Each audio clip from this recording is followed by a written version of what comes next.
Me emër të Allahut, mëshirues dhe përdlimtar i madh. I lartësuar është ai që i ka shpallur Kur'anin, i cili ndan të vërtetën prej të pavërtetës robit të vet Muhamedit, që të jetë paralajmërues për botërat njerëzit.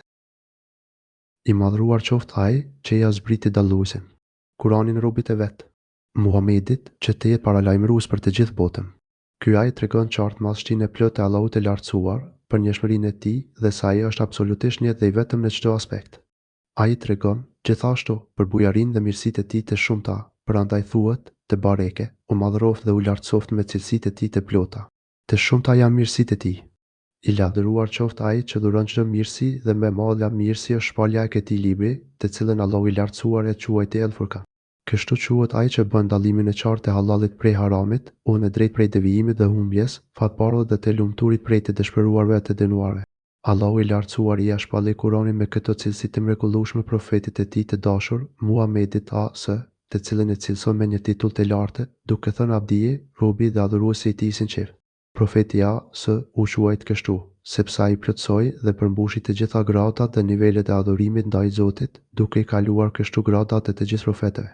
Allahu i madhruar na njofton se ja shpalli këtë libër plot begati dhe diturit e madhe profetit e tij të dashur, këtij adhuruesi të sinqert dhe të parritshëm, për një qëllim shumë të lartë, siç thotë, që të jetë paralajmërues për të gjithë botën. Pra, Muhamedi se do të jetë qortuesi dhe paralajmëruesi për të gjithë botën. Ai do t'i paralajmërojë dhe kërcënojë ata me ndëshkimin dhe zemërimin e Zotit dhe do t'u tregojë atyre qartësisht mënyrat dhe veprat që e kënaqin Zotin, duke i nxitur për të punuar, si dhe ato vepra që e zemërojnë Zotin, duke i këshilluar për t'u ruajtur dhe larguar prej tyre. Zoti na tregoi se çdo kush e pranoi këshillën e këtij profeti dhe shpaljen që ai solli, duke punuar me të, ka për të qenë prej të shpëtuarve në këtë botë dhe në tjetrën, duke u gëzuar me lumturinë e përjetshme dhe mirësitë e pafundme. A ka mirësi dhe dhuratë më të madhe sesa këto që na dhuroi Allahu bujar dhe mëshirëplot? I lartësuar dhe i madhruar qoftë ai që na dhuroi mirësitë e pafundme. Atij që i përket pushteti i qiejve dhe i tokës, i cili nuk ka fëmijë dhe i cili nuk ka shok në pushtet dhe i cili ka krijuar çdo gjë e i ka rregulluar si duhet ato. Ai, të cilit i takon sundimi i qiejve dhe i tokës. Allahu i lartësuar është i vetmi që administron të gjitha çështjet në qiell dhe në tokë. Gjithçka në to është pronë e Allahut dhe të gjithë janë robërt e tij, të nështruar përpara madhështisë së tij, të përulur përpara rububijes së tij, të varfër dhe nevojtar për mëshirën e tij. Allahu i madhruar dhe i lavdëruar e përshkruan veten e tij, duke thënë: asnjë bi nuk ka lindur, ai asnjë ortak nuk ka në sundimin e tij. E si të ketë ai djalë ose partner, që të marrë pjesë në pushtetin e tij, kur dihet se ai është pronari i gjithçkaje dhe çdo gjë tjetër është pronë dhe krijesë e tij. Për çudit se ai është sunduesi, kurse çdo gjë tjetër është e sunduar dhe nështruar ndaj tij. Ai është i pasuri në veten e tij, që nuk ka nevojë për të tjerët dhe është i pasur në çdo aspekt, ndërsa gjithë të tjerët janë të krijuar, të varfër dhe nevojtar tek ai. Varfëria e tyre është pjesë e pandashme e qenies së tyre në çdo aspekt. E si mund të mendohet që ai të ketë partner dhe shok në pushtetin dhe mbretërimin e tij, kur të gjitha çështjet e të gjitha krijesave janë në dorën e tij? Pikëçudit se asgjë nuk mund të lëvizë ose qëndrojë në prehje dhe asgjë nuk mund të funksionojë ndryshe, përveç se me dëshirën dhe vullnetin e tij. Pikëçudit se i madhruar dhe lart çdo temete është Allahu i lartësuar. Ata që e përshkruan Allahun e të tilla, cilësitë e ulta, nuk e madhruan atë ashtu siç i takon atij dhe nuk e respektuan madhështinë e tij. Prandaj i madhruari thotë, ai krijoi çdo gjë, duke e përcaktuar në mënyrë të qartë me urtësi. Kjo përfshin botën e sipërme dhe botën e poshtme, botën e kafshëve, bimëve dhe sendeve, pra, gjithçka. Pastaj ai thotë, duke e përcaktuar në mënyrë të qartë me urtësi. Pra, çdo krijesë dha gjithçka që i përshtatet krijimit të saj, ashtu sikurse kërkon urtësia e tij. Çdo mendje e shëndetshme nuk mund ta përfityrojë krijesën e Zotit, ndryshe nga ajo si e ka përcaktuar Zoti të jetë. Madje çdo pjesë dhe gjymtyrë një krijese është në vendin ku duhet të jetë, me masën, formën dhe funksionin e saj, sikurse ka thënë Allahu i lartësuar në një ajet tjetër: madhroje Zotin tënd, me të lartësuari, i cili krijoi dhe përsosi, i cili përcaktoi e orientoi. Al-Alani 3. Ose në një ajet tjetër, Zoti ynë është ai që çdo gjë i ka dhënë formën e vet të krijimit dhe pastaj e ka uzuar. Taha 50. Pasi përmendi madhështinë e tij, cilësitë e tij të plota dhe mirësitë e tij të shumta, Allahu i madhruar na tregon se të gjitha këto janë argumente pa diskutueshëm që ai duhet të jetë vetëm i adhuruar, të cilën duhet ta duash me gjithë shpirt, ta madhrosh dhe përulesh para tij me gjithë qenien tënde. Vetëm atij duhet t'ia përkushtosh sinqeritetin e plot në adhurim, si një dhe i vetëm. Prandaj, dhe në ajetet në vijim është shumë me vend që Allahu i madhruar të na përmend këtësinë dhe pavlefshmërinë e adhurimit të çdo gjëje tjetër. ata kanë marrë osti, sotera, të cilët nuk krijojnë asgjë, por të cilët vetë janë të krijuar, të cilët nuk janë në gjendje të shmangin as dëmin prej vetes, as t'i sjellin dobi vetes, as nuk janë në gjendje që të bjen ndekjen as jetën, as që të ringjallin. Megjithatë ata, idhujtarët adhuruan në vend të tij zotat e tjerë, të cilët nuk mund të krijojnë asgjë, sepse edhe vetë janë të krijuar. Nga gjërat më të çuditshme dhe argumentet më të qarta që tregojnë mendjelitësinë dhe mangësinë e logjikës së tyre, madje për padrejtësinë e madhe dhe paturpsinë e tyre, është kur morën guximin të adhurojnë zotat e tjerë me të tilla përshkrime. Si është e mundur që dikush e ka sa do pak logjike me në kokë të adhurojë krijesat e tilla, tërësisht të dobëta dhe të pafuqishme, që nuk kanë mundësi dhe fuqi për të krijuar ndonjë gjë, sepse dhe vetë janë të krijuar. Madje disa prej këtyre zotave, këta të mjeri kanë prodhuar dhe punuar me duart e tyre. Një cilësi tjetër e këtyre idhujve është dhe fakti se ata nuk kanë në dorë për veten as dëm as dobi, domethënë, as për veten e tyre nuk mund të bëjnë ndonjë të mirë apo ta mbrojnë nga ndonjë e keqe, as të vogël as të madhe. Gjithashtu, ata nuk kanë në dorë as vdekje as jetë as ringjallje. Ata nuk kanë mundësi të kenë nën kontroll veten e tyre, as vdekjen as jetën, ashtu si nuk kanë zotësinë për të ringjallur pas vdekjes. Çdo mendje e shëndetshme gjykon në mënyrë të prerë për kocsinë e adhurimit të këtyre idhujve dhe për mangësinë e logjikës së atyre që i konsiderojnë ata si zota dhe partner të Allahut të Madhëruar, i cili është krijuesi i të gjitha krijesave. Ai është i vetëm dhe pa shok në këtë atribut. E si mund të ketë partner ai, në dorën e të cilit është dobia dhe dëmi dhe nia dhe privimi, i cili jep jetën dhe ka pushtetin mbi vdekjen, ai që do të ringjallë krijesat pasi të vdesin dhe do t'i të bojë të gjithë para tij ditën e ringjalljes. I madhëruari dhe i lavdëruari vendosi që për krijesat të jenë dy vende të përjetshme. Njëri është vendi i dëshpërimit, poshtërimit dhe ndëshkimit për të gjithë ata që adhurojnë zotat të tjerë veç tij, ndërsa tjetri është vendi i shpëtimit, lumturisë dhe mirësive të përjetshme për të gjithë ata që adhurojnë atë një të vetëm dhe të pashoq. Mohusit thonë, ky Kurani është vetëm gënjeshtër, të cilën e ka trilluar ai Muhamedi e i ka ndihmuar në këtë edhe njerëz tjerë. Ata me këtë kanë bërë zullum dhe akuzë. Ata që nuk besojnë, thonë, ky Kurani është vetëm një gënjeshtër që ai. Muhamedi e trilloi dhe për këtë e kanë ndihmuar edhe njerëz të tjerë. Allahu i lartësuar na tregon për fjalët e mohuesve në lidhje me Kuranin dhe profetin, fjalë të cilat tregojnë mohimin e tyre. Duke gënjur, ata thonë se Kurani është një mashtrim, të cilën e trilloi Muhamedi duke pretenduar se e ka shpallur Allahu. Gjithashtu, ata pretendojnë se, për këtë çështje, Muhamedin e ka ndihmuar edhe njerëz të tjerë. Por Allahu i lartësuar u hedh poshtë këtë pretendim, duke u bërë të qartë se kjo është veç shprehje e mendimallësisë, një trillim dhe padrejtësi e madhe. Madje është një trillim që asnjë mendje nuk mund ta pranojë, aq më tepër ata njerëz të cilët ishin më së të informuar rreth gjendjes së profetit sinqeritetit dhe qetësisë së tij të plot. Ata e njihnin shumë mirë që ky profet ishte një besnik i pashëmbull dhe bamirës i pashoq. Pastaj është e pamundur që ai dhe ndonjë krijesë tjetër të mund të sjellë ndonjë Kurani të tillë, i cili padyshim është fjala më e zgjedhur dhe më e lartë. Dihet mirë, gjithashtu, se profeti kur nuk është bashkuar me njeri që ta ndihmojë për një gjë të tillë. Këto janë thjesht fjalë të gënjeshtërta dhe të thëna padrejtësisht. Në të vërtetë janë ata që bën një padrejtësi të madhe dhe një shpifje. Të ulët ndër fjalët dhe trillimet e shumta rreth Kuranit është edhe ajo që ata thanë. Dhe thanë, këto janë prallat e popujve të lashtë, të cilat i ka kopjuar e i lexohen atij në mëngjes e mbrëmje. Dhe ata thonë, për Kuranin, këto janë legjendat e popujve të lashtë, të cilat ai Muhamedi kërkoi që t'i shkruan dhe i lexohen atij mëngjes e mbrëmje.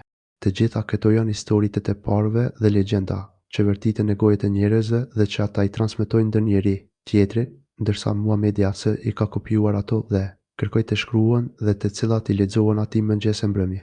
Në këtë trillim të tyre ka disa krijime shumë të mëdha. 1.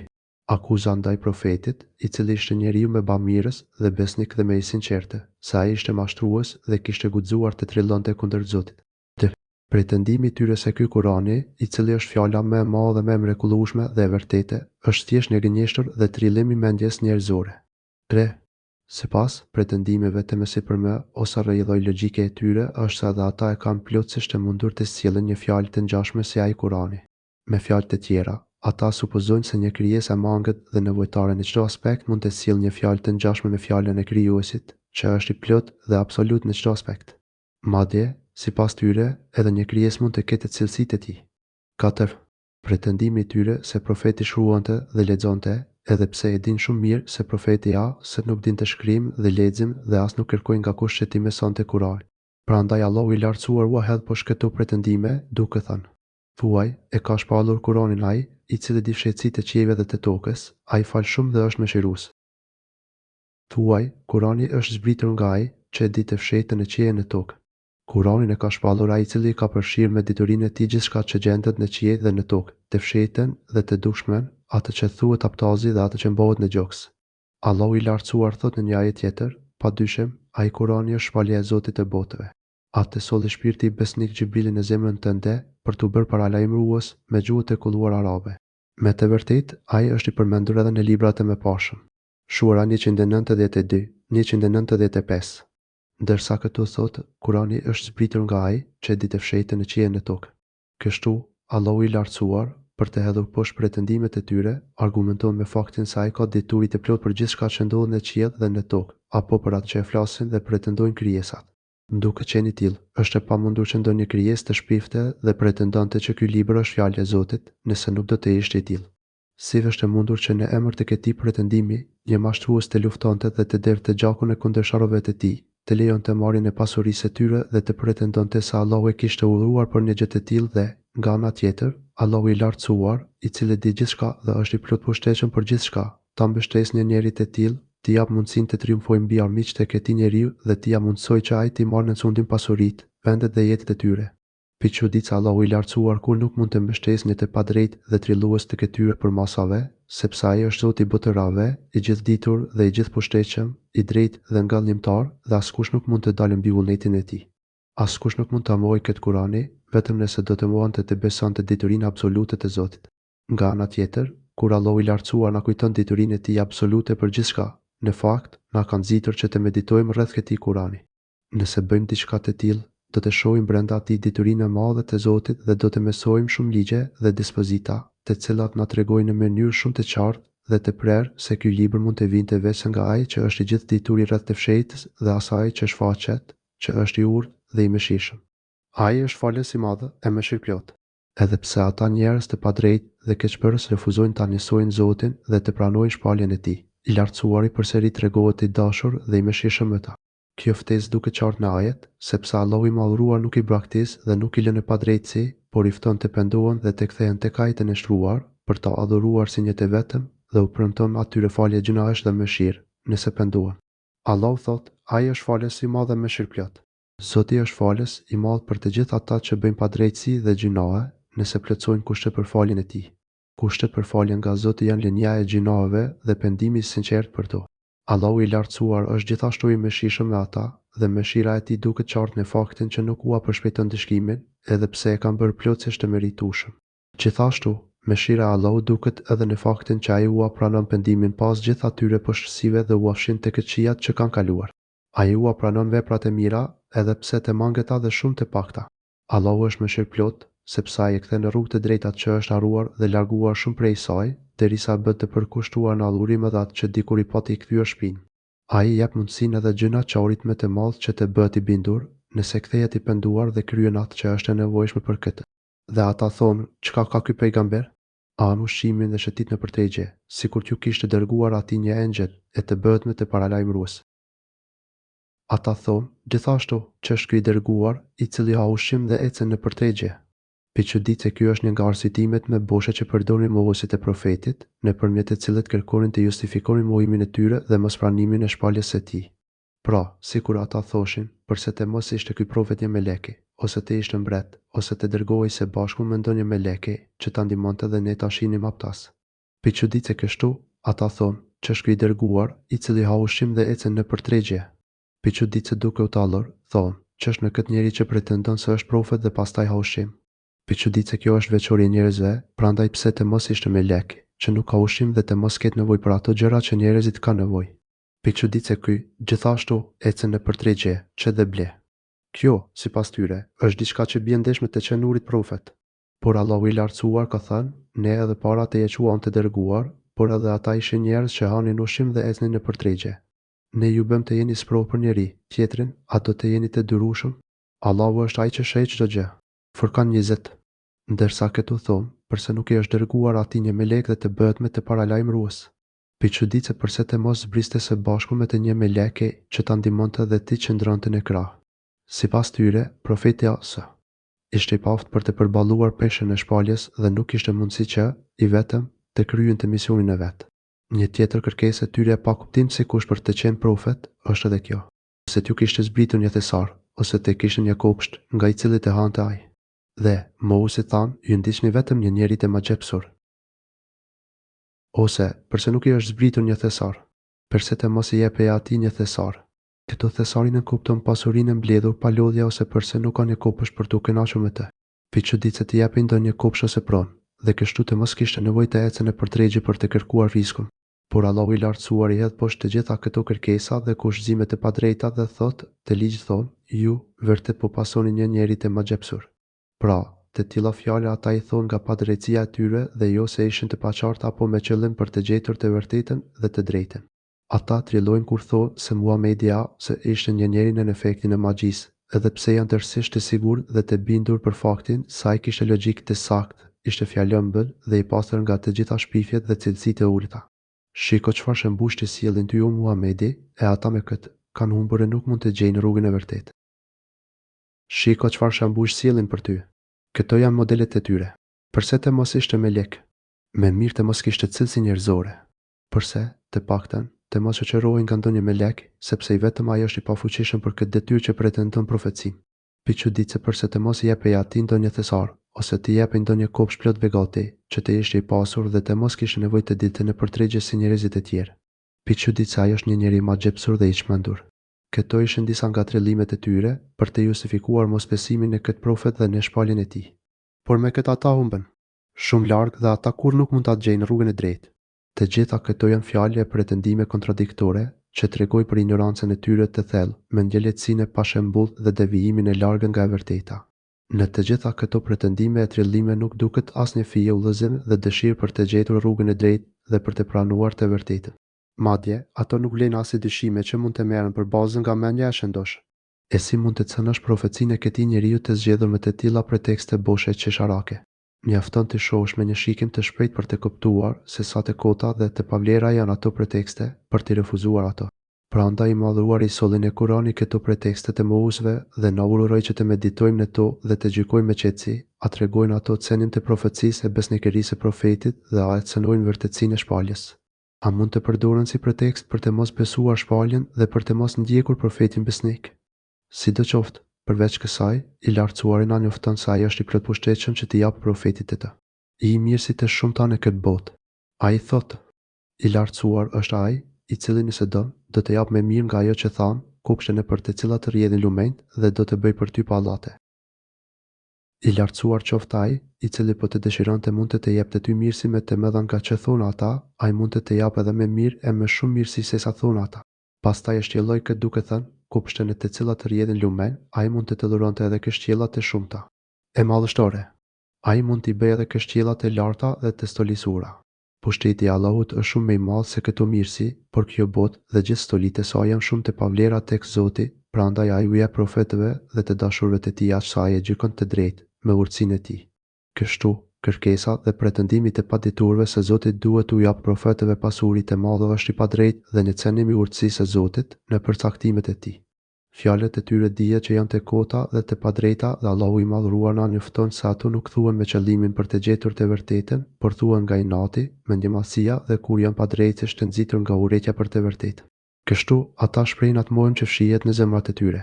Prandaj i lartësuari thot për ta, duke u nxjerrë në pa dhe haptas atë që e fshin në zemra dhe e shprehin me fjalë e kërkesa të pakuptimta dhe kontradiktore. Jo, nuk të përgënjeshtrojnë vetëm ty, por ata e konsiderojnë gënjeshtër edhe ardhin e ditës së Kiametit, e na, për ata që e mohojnë ditën e Kiametit, kemi përgatitur zjarrin e flakëruar. Jo, ata nuk e besojnë ditën e gjykimit. Arroganti, i padrejti dhe ai që nuk ka asnjë qëllim që të gjejë të vërtetën, është i privuar nga udhëzimi në rrugën e drejtë. Ai nuk mund të shpëtojë nëpërmjet polemikave boshe. Asnjë rrugë nuk hapet para tyre, përveç rrugës së dënimit. Prandaj Allahu i madhruar thotë, dhe ne kemi përgatitur zjarr flakërues për ata që nuk e besojnë ditën e gjykimit. Ai është një zjarr i madh, i ndezur fort dhe që është i mbushur plot urrejtje dhe zemërim për ata që do të hidhen brenda tij. Kur t'i vërej ai xhenimi prej një largësie ata janë ndjejnë gurgullimin dhe gëramën. Por ai, xhenemi t'i shoh ata. Mohuesit e Zotit prej një vendi të largët, ata do të dëgjojnë furinë e xhenemit dhe zërin e tij. Të tmeshën, që para se të hyjnë dhe para se xhenemi t'i glabëroj, ata do t'i ja dëgjojnë gjulmën që shpërthen si zemërim kundër tyre. Nga ajo zhurmë do t'u dridhen zemrat e mbushur me tmerr shpirtrat. Ata do të vdisnin nga tmerri që i pushton, por nuk ka me vdekje. Zjarri është zemëruar për shkak të zemërimit të Allahut.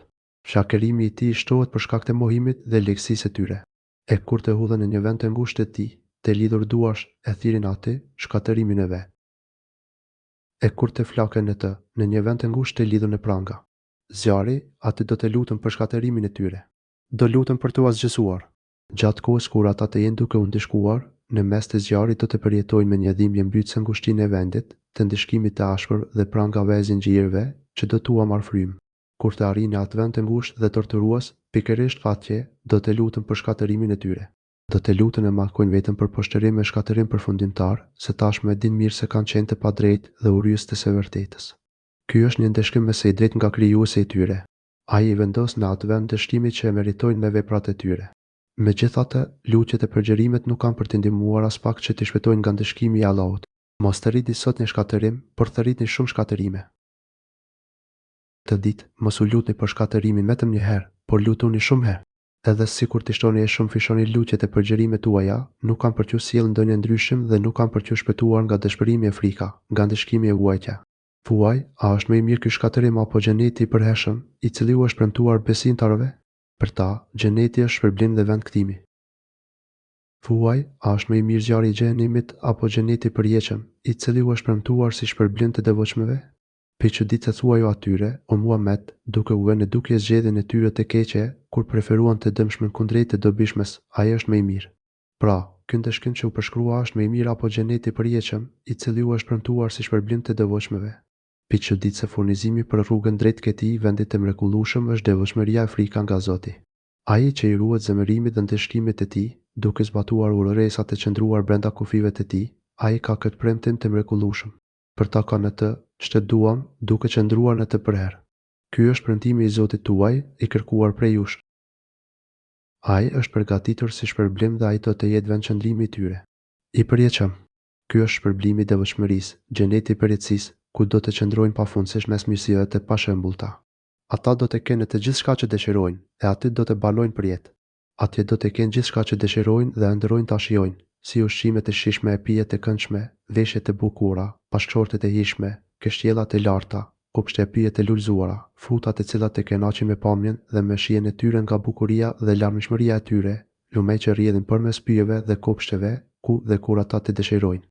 Ata janë lumenj prej ujë që nuk prishet e asmerr erë të keqe, lumenj prej qumështi që nuk i ndryshon shija ose të prishet, lumenj prej pije shumë të këndshme për ata që i pinë dhe lumenj prej mjaltit të kulluar. Ata do të jenë mes aromash të papërshkueshme dhe të pashëmbullta dhe mes vendvanimeve të zbukuruara. Gjatë gjithë kohës dhe kur të dëshirojnë, ata do të dëgjojnë tingujt e zërave të bukur që këndojnë në xhenet, që nga bukuria e tyre do t'u përmbejnë zemrat. Atje ata do të vizitojnë vëllezërit dhe të dashurit e tyre dhe do të kënaqen me këto takime. Por mbi të gjitha këto kënaqësi qëndron kënaqësia e shikimit në fytyrën e Zotit mëshirëplot dhe dëgjimit të fjalës së Tij drejtuar me dashuri banorëve të xhenetit.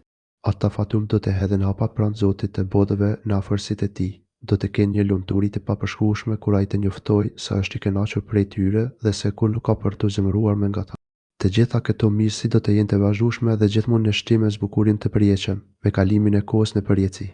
Mbërritja dhe hyrja në këto kopshte dhe mirësi është një premtim që Zoti nuk e thyen.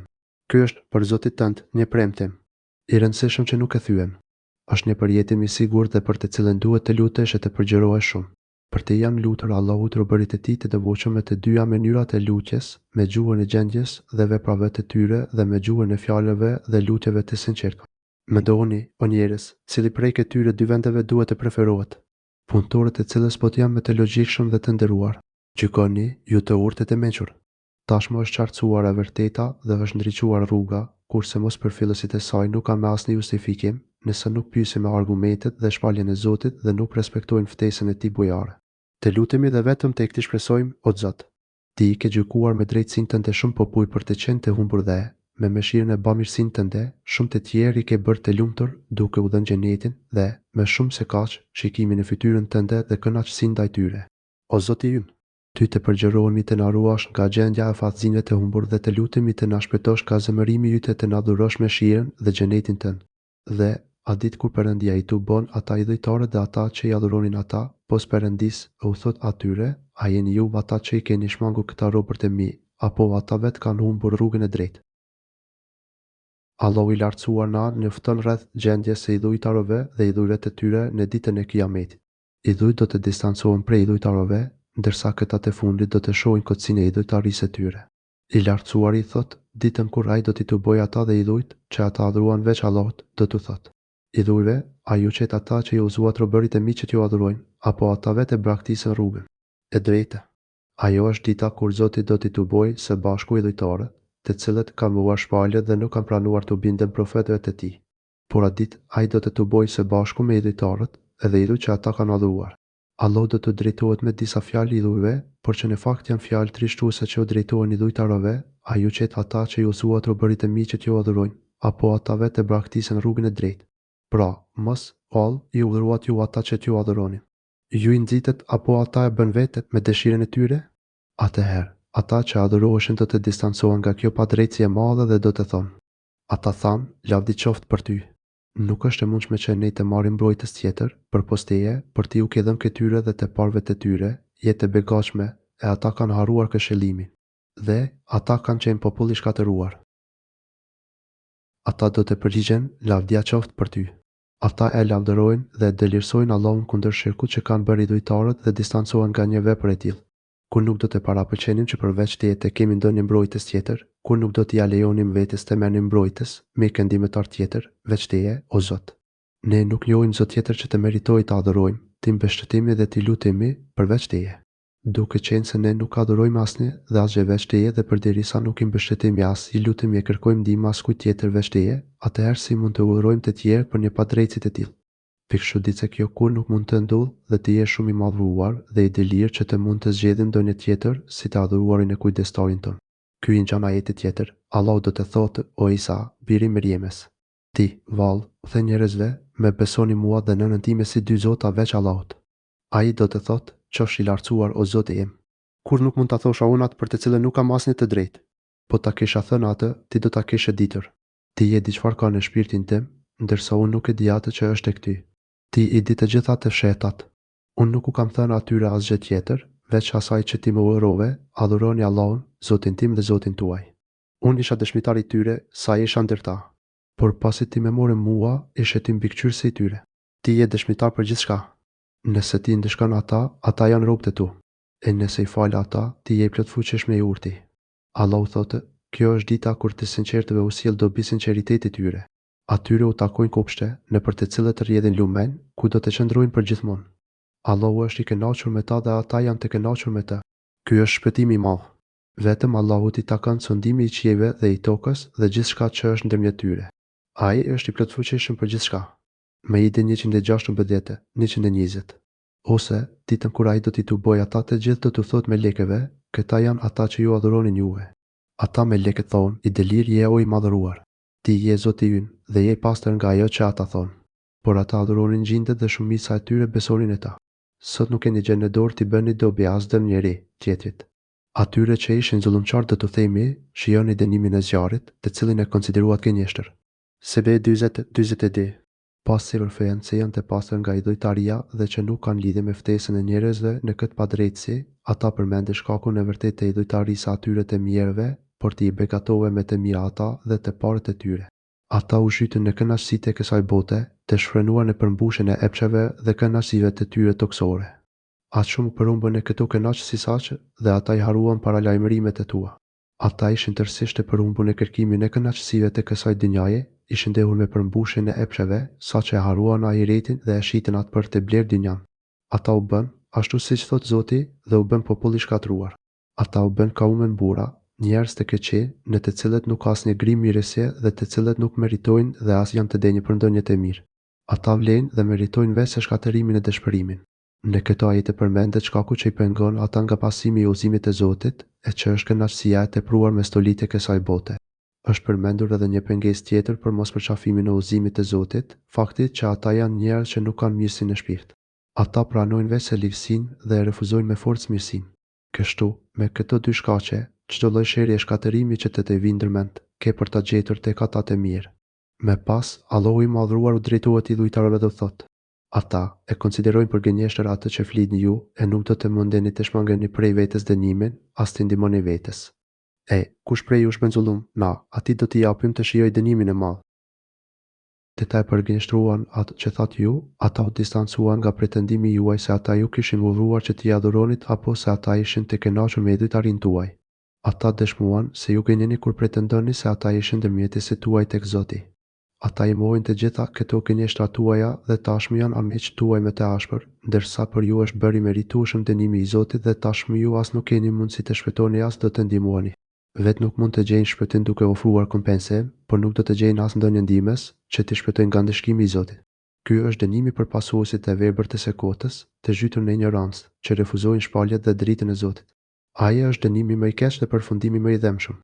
Atëherë, çfarë mund të mendohet për atë kategori që jo vetëm ndjekin me bërish të kotën, por refuzojnë me arrogancë të vërtetën, edhe pasi e kanë njohur atë, madje edhe pengojnë të tjerët nga kjo e vërtetë. Pi çuditë për këta, Allahu i madhruar thotë: dhe cili do prej jush bën padrejtësi, ne do t'i japim një dënim të madh. Atij që e braktis të vërtetën me inat arrogancë, ne do t'i japim një dënim të madh. Askush nuk mund ta përshkruajë dhe tregojë deri ku shkojnë dhimbjet e dëshpërimi. Duke u dhënë përgjigje mohuese të shpalljes, Allahu i madhruar thotë: na, edhe para te kemi dërguar vetëm pejgamber, të cilët hanin ushqimin dhe shetisnin në përtregje, dhe ne kemi bërë që disa prej jush të jenë sprovë për të tjerët. Ato të jeni të durueshëm ju e duroni. Zoti ju t'i sheh të gjitha. Ne edhe para te e quan të dërguar, por edhe ata ishin njerëz që hanin ushqim dhe ecnin në përtregje. Ata me përpara thoshin që është ky i dërguar, i cili ha ushqim dhe shetit në përtregje. Pi çuditë se përse nuk i është dërguar atij një melek dhe të bëhet me të paralajmërues. Pi çuditë se ose përse nuk i është zbritur një thesar apo të kishin një kopsht nga i cili të hante. Pi çuditë se të padrejtë thonë: ju vërtet po pasoni një njeri të magjepsur. Furkan 7:8. I madhruari nuk i ka bërë profetët e tillë që të mos hanë ushqim dhe nuk i ka bërë ata melek. Edhe ti, o Muhammed, je si të gjithë profetët para teje. Ndërsa për sa i përket varfërisë dhe pasurisë, ata janë sprovë për njerëzit dhe është urtësia e Zotit që vendos për të, siç thotë i madhruari, ne ju bëm të jeni sprovë për njeri, tjetrin, kështu, profetët ishin sprovë për ata ku dërgoheshin. Ata nxinin e pa të bindurit nga të pabindurit. Nga ana tjetër, profetët vetë, Zoti i sprovoi duke i urdhëruar që të ftojnë krijesat në rrugën e drejtë. I pasuri është sprovë për të varfërin dhe i varfëria është sprovë për të pasurin. Në këtë mënyrë, sprovohen të gjitha krijesat me njëra tjetrën. Kjo botë është vendi i sprovës dhe berave. Qëllimi të gjitha këtyre sprovave është që të duket shkalla e durimit. Ai thotë: a do të jeni të durueshëm? A do të jeni të durueshëm me këmbëngulës dhe të plotësoni me përkushtime për pikëmerri detyrat tuaja që Zoti ju ka ngarkuar dhe kështu ai t'ju shpërblej? Apo nuk do të bëni durim dhe kështu të meritoni ndëshkimin? Allahu është ai që sheh çdo gjë. Ai di mirë çdo gjendje tuajën, prandaj dhe ai zgjedh dhe i dallon ata të cilët e meritojnë dhe janë të duhurit për të mbartur shpalljen e tij. Ai di mirë edhe veprat tuaja dhe ka për t'ju shpërblyer për to. Nëse keni bërë vepra të mira, do t'ju shpërblej me të mira, e nëse keni bërë të liga, atë do të merrni si dënim. Ata që nuk i druajnë takimit me nerin ngjaljes, thonë: pse nuk a dërgohen neve engjëjt, ose të shohim Zotin ton. Ata, me të vërtetë, janë kryelartësuar në vetvete e kanë kaluar në zullum të madh. Ata që nuk shpresojnë takimin me ne, thanë: përse të mos na dërgohen melek, si profet në vend të njerëzve, ose përse të mos e shohim Zotin ton. Ata që mohojnë profetin dhe premtimet e Allahut, ata nuk kanë në zemrat e tyre frikën nga kërcënimet e Zotit dhe as shpresë për shpërblimet e tij dhe për takimin me të. Këta thonë: përse të mos na dërgohen melek si profet në vend të njerëzve, ose përse të mos e shohim Zotin ton. Pra, i thoshin profetit ose: përse nuk zbresë melek, që të dëshmojnë për shpalljen që sjell nga Zoti dhe të jenë krah për ty, ose të vinë vetë melekët si profet. Pi çuditse ose të vinë vetë Zoti, që ne ta shohim dhe ai të na thotë drejt për drejt: ky është profeti im, prandaj pasojini e binduni atij. Kjo është një shprehje arrogancës, mendjemadhësisë dhe refuzimit pa të drejtë të profetit ase. Prandaj Allahu i lartësuar thotë: vërtet, ata e të çmuan shumë lart veten e tyre dhe te kaluan me arrogancën e tyre të madhe. Si guxuan të bëjnë të tilla propozime? Pi çuditse kush jeni ju, o të varfër e të mirë, që të kërkoni të shihni Allahun, madje ta kërkoni këtë edhe sikush për pranimin ose jo të profecisë dhe shpalljes që solli Muhamedi ase. Pikë se çfarë mendim madhësi mund të jetë më e madhe se kjo e tyre. Allah thot për ta, ata e çmuan shumë lart veten e tyre dhe e kaluan me arrogancën e tyre të madhe. Zemrat e tyre u ngurtruan dhe u rashtuan, prandaj nuk e pranuan të vërtetën. Zemrat e tyre ishin më të forta se guri dhe hekuri. Ato kur nuk u zbutën për të pranuar të vërtetën. Ata as nuk u avën veshin këshilluesve, prandaj dhe këshilla e qortimi nuk gjeti rrugë në zemrat e tyre. Ata ishin më përfillës e mendje mdhej, që nuk e pasonin të vërtetën edhe pse u vinte e qartë nga Zoti. Ata refuzuan të pasonin njeriu më të mirë dhe dashamirës ndaj krijesave dhe refuzuan të besonin ajetet e qarta të Zotit. Ata mohuan profetin dhe kundërshtuan shpalljen e sjellë nga ai. A nuk ishte ky treguesi i ngurtësisë dhe vrasësisë së zemrave të tyre? Për shkak të këtij mohimi e ngurtësisë të zemrave të tyre, veprat e tyre u asgjësuan dhe u xhevlerësuan. Kështu, ata dështuan dhe u zhytën në dëshpërimi më të thellë. Ata u privuan nga çdo e mirë. Atë ditë kur t'i shohin ngjit, për mohuse nuk ka si jari që dhe thonë, ruana o Zot neve. Prej ngjeve. Ditën kur të shohin me leket. Kur t'u merret shpirti, ose në varr, ose në ringjallje, nuk do të ketë gëzim për keqbërësit. Ata, me leket do të thonë, ju është ndaluar gjithçka e mirë. Ata kërkuan të shihnin me leket, që t'u zbrisnin para tyre, që të besonin, por Allah na tregon se ditën kur ata të shohin me leket, ajo do të jetë një ditë e vështirë për keqbërësit zemërgur. Kështu do të ndodhë, sepse duke vazhduar në mohimin, vrasësinë dhe inatin e tyre, ata kanë për t'i parë me leket në momentet kur t'u shfaqet dënimi i Zotit.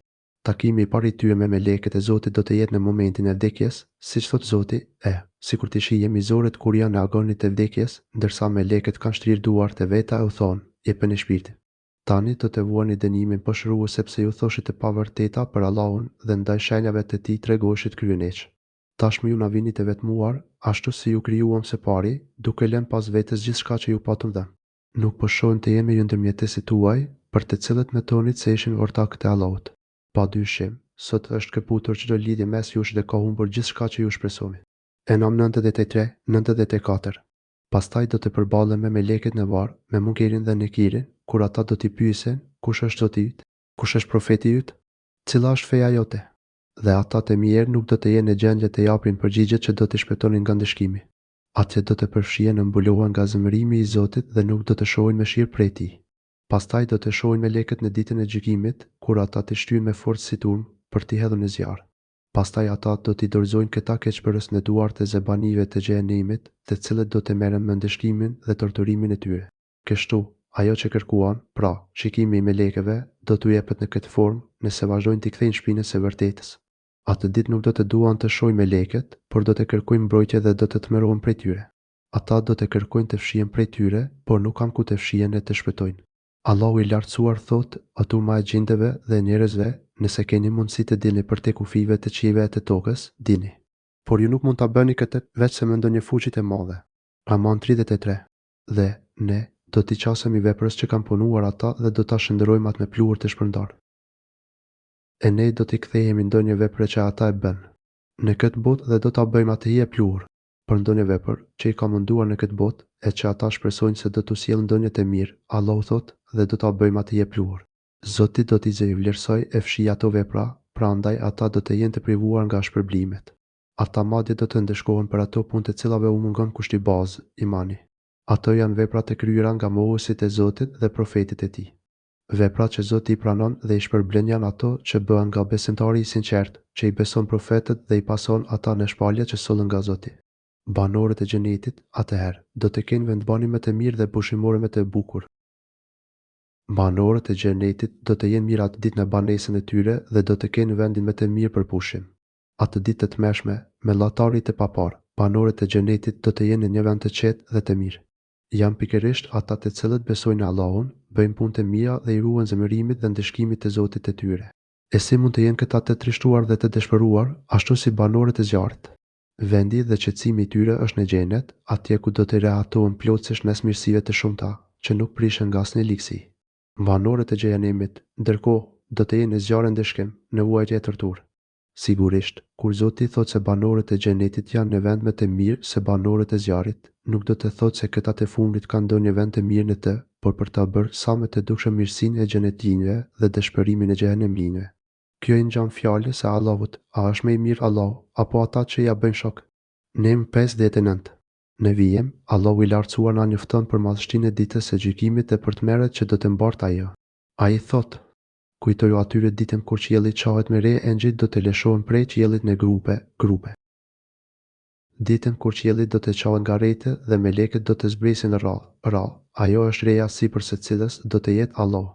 Ajo re zbret nga lart, nga sipër qiejve dhe para saj çohen të gjitha qiejt.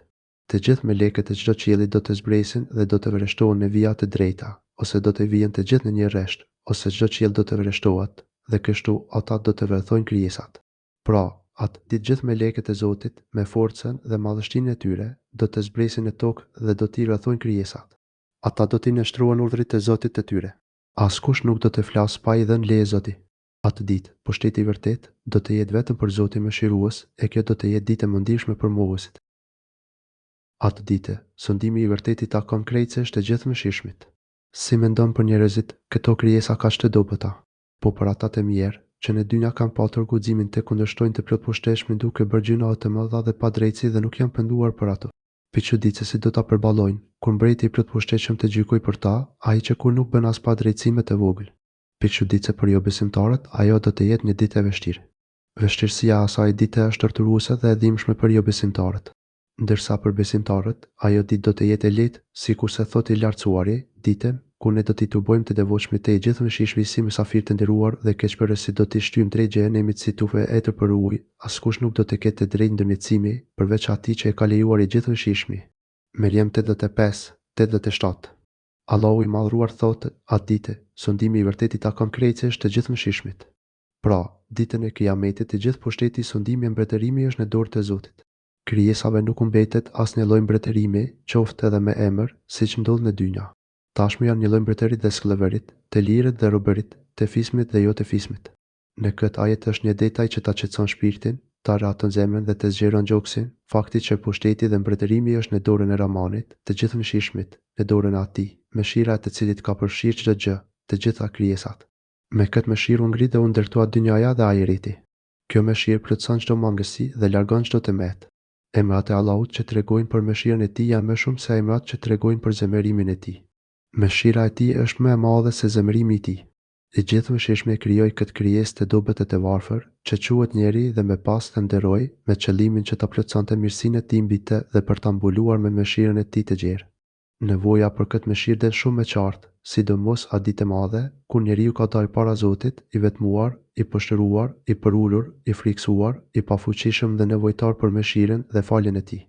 Krijesat presin me zemër të ngrirë se si do të gjykojë mbreti për ta dhe çfarë do të ndodhë me ta. Por ai është më i mëshirshëm me ta se sa ata janë me veten e vet apo se sa prindërit e tyre me ta. Atëherë, si mendon se do të veprojë i gjithë mëshirshmi me ta? Me një Zot të tillë, shkatërrohet dhe humbet vetë se shkatruari dhe i mbushuri me lisi. Nga mëshira e Tij përjashtohet vetë saj që është hyrë në mohim, mbi të cilën bëhet i pakthyeshëm mendimi i Zotit për ndeshkim. Dhe atë ditë zullumçari do t'i hajë kishtat e duarve të veta, e thot, ta kisha marrë rrugën e drejtë me pejgamberin. Atë ditë, keqbërësi do të kafshoj duart e veta dhe do të thot, i mjeri unë, sikur të kasha ndjekur rrugën e drejtë së bashku me profetin. Për shkak të kufrit të tij, të shirkut dhe mohimit të profetëve, ai do të kafshoj duart nga dëshpërimi, trishtimi dhe keqardhja për humbjen e tij të pasvendësueshme. Ai do të thot, i mjeri unë, sikur të kisha ndjekur rrugën e drejtë së bashku me profetin. Sikur të kisha besuar profetin dhe të pasoja rrugën e tij. Sikur të mos e kisha bërë ata po këtë mik. I mjeri unë, sikur të mos e kisha bërë mik aq njeri. Këta janë shejtanët njerëz dhe gjindë. A ditë robi do të dëshironte të mos i kishte bërë ata keqbërës për miq. Këta të mirë u armiqësuan me profetin e Zotit, që ishte njeri më i dashur, më i mëshirshëm me dhe mësuri, dhe u miqësuan me të ashprin armik, miqësia me të cilin u solli veç se fatkeqësi e dëshpërim, dëni me poshtërim.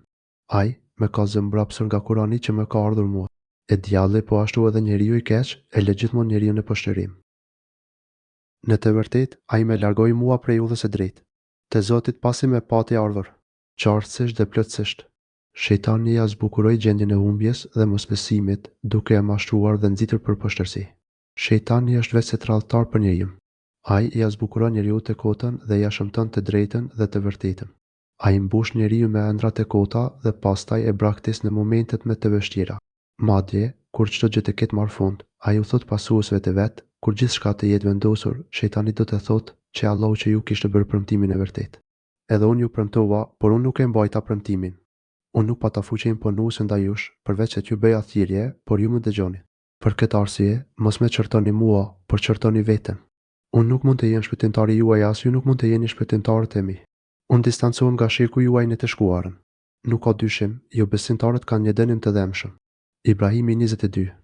Atëherë, le të shoh robi me vëmendje veten e vet sa është në kohë dhe le të rregulloj lidhjen me Zotin, para se të vijë koha ku nuk do të ketë më mundësi.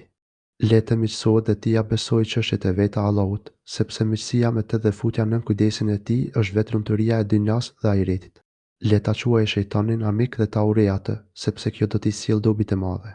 Le ta di, gjithashtu, se miqësimi dhe ndjekja e hapave të shejtanit do ta dëmtojë dhe dëshpërojë pafundësisht, nëse nuk kthehet dhe pendohet tek Zoti. Allahu i jep mirësi dhe sukses atij që dëshiron. Dhe pejgamberi Muhamedi tha: O Zoti im, me të vërtetë populli im po e merr këtë Kurani si diçka të urrëtur. I dërguari tha: O Zoti im, vërtet populli im e braktisi këtë Kurani. Profeti i drejtohet Zotit të tij dhe i ankohet për mospërfiljen e popullit të tij dhe largimin e tyre nga shpalja.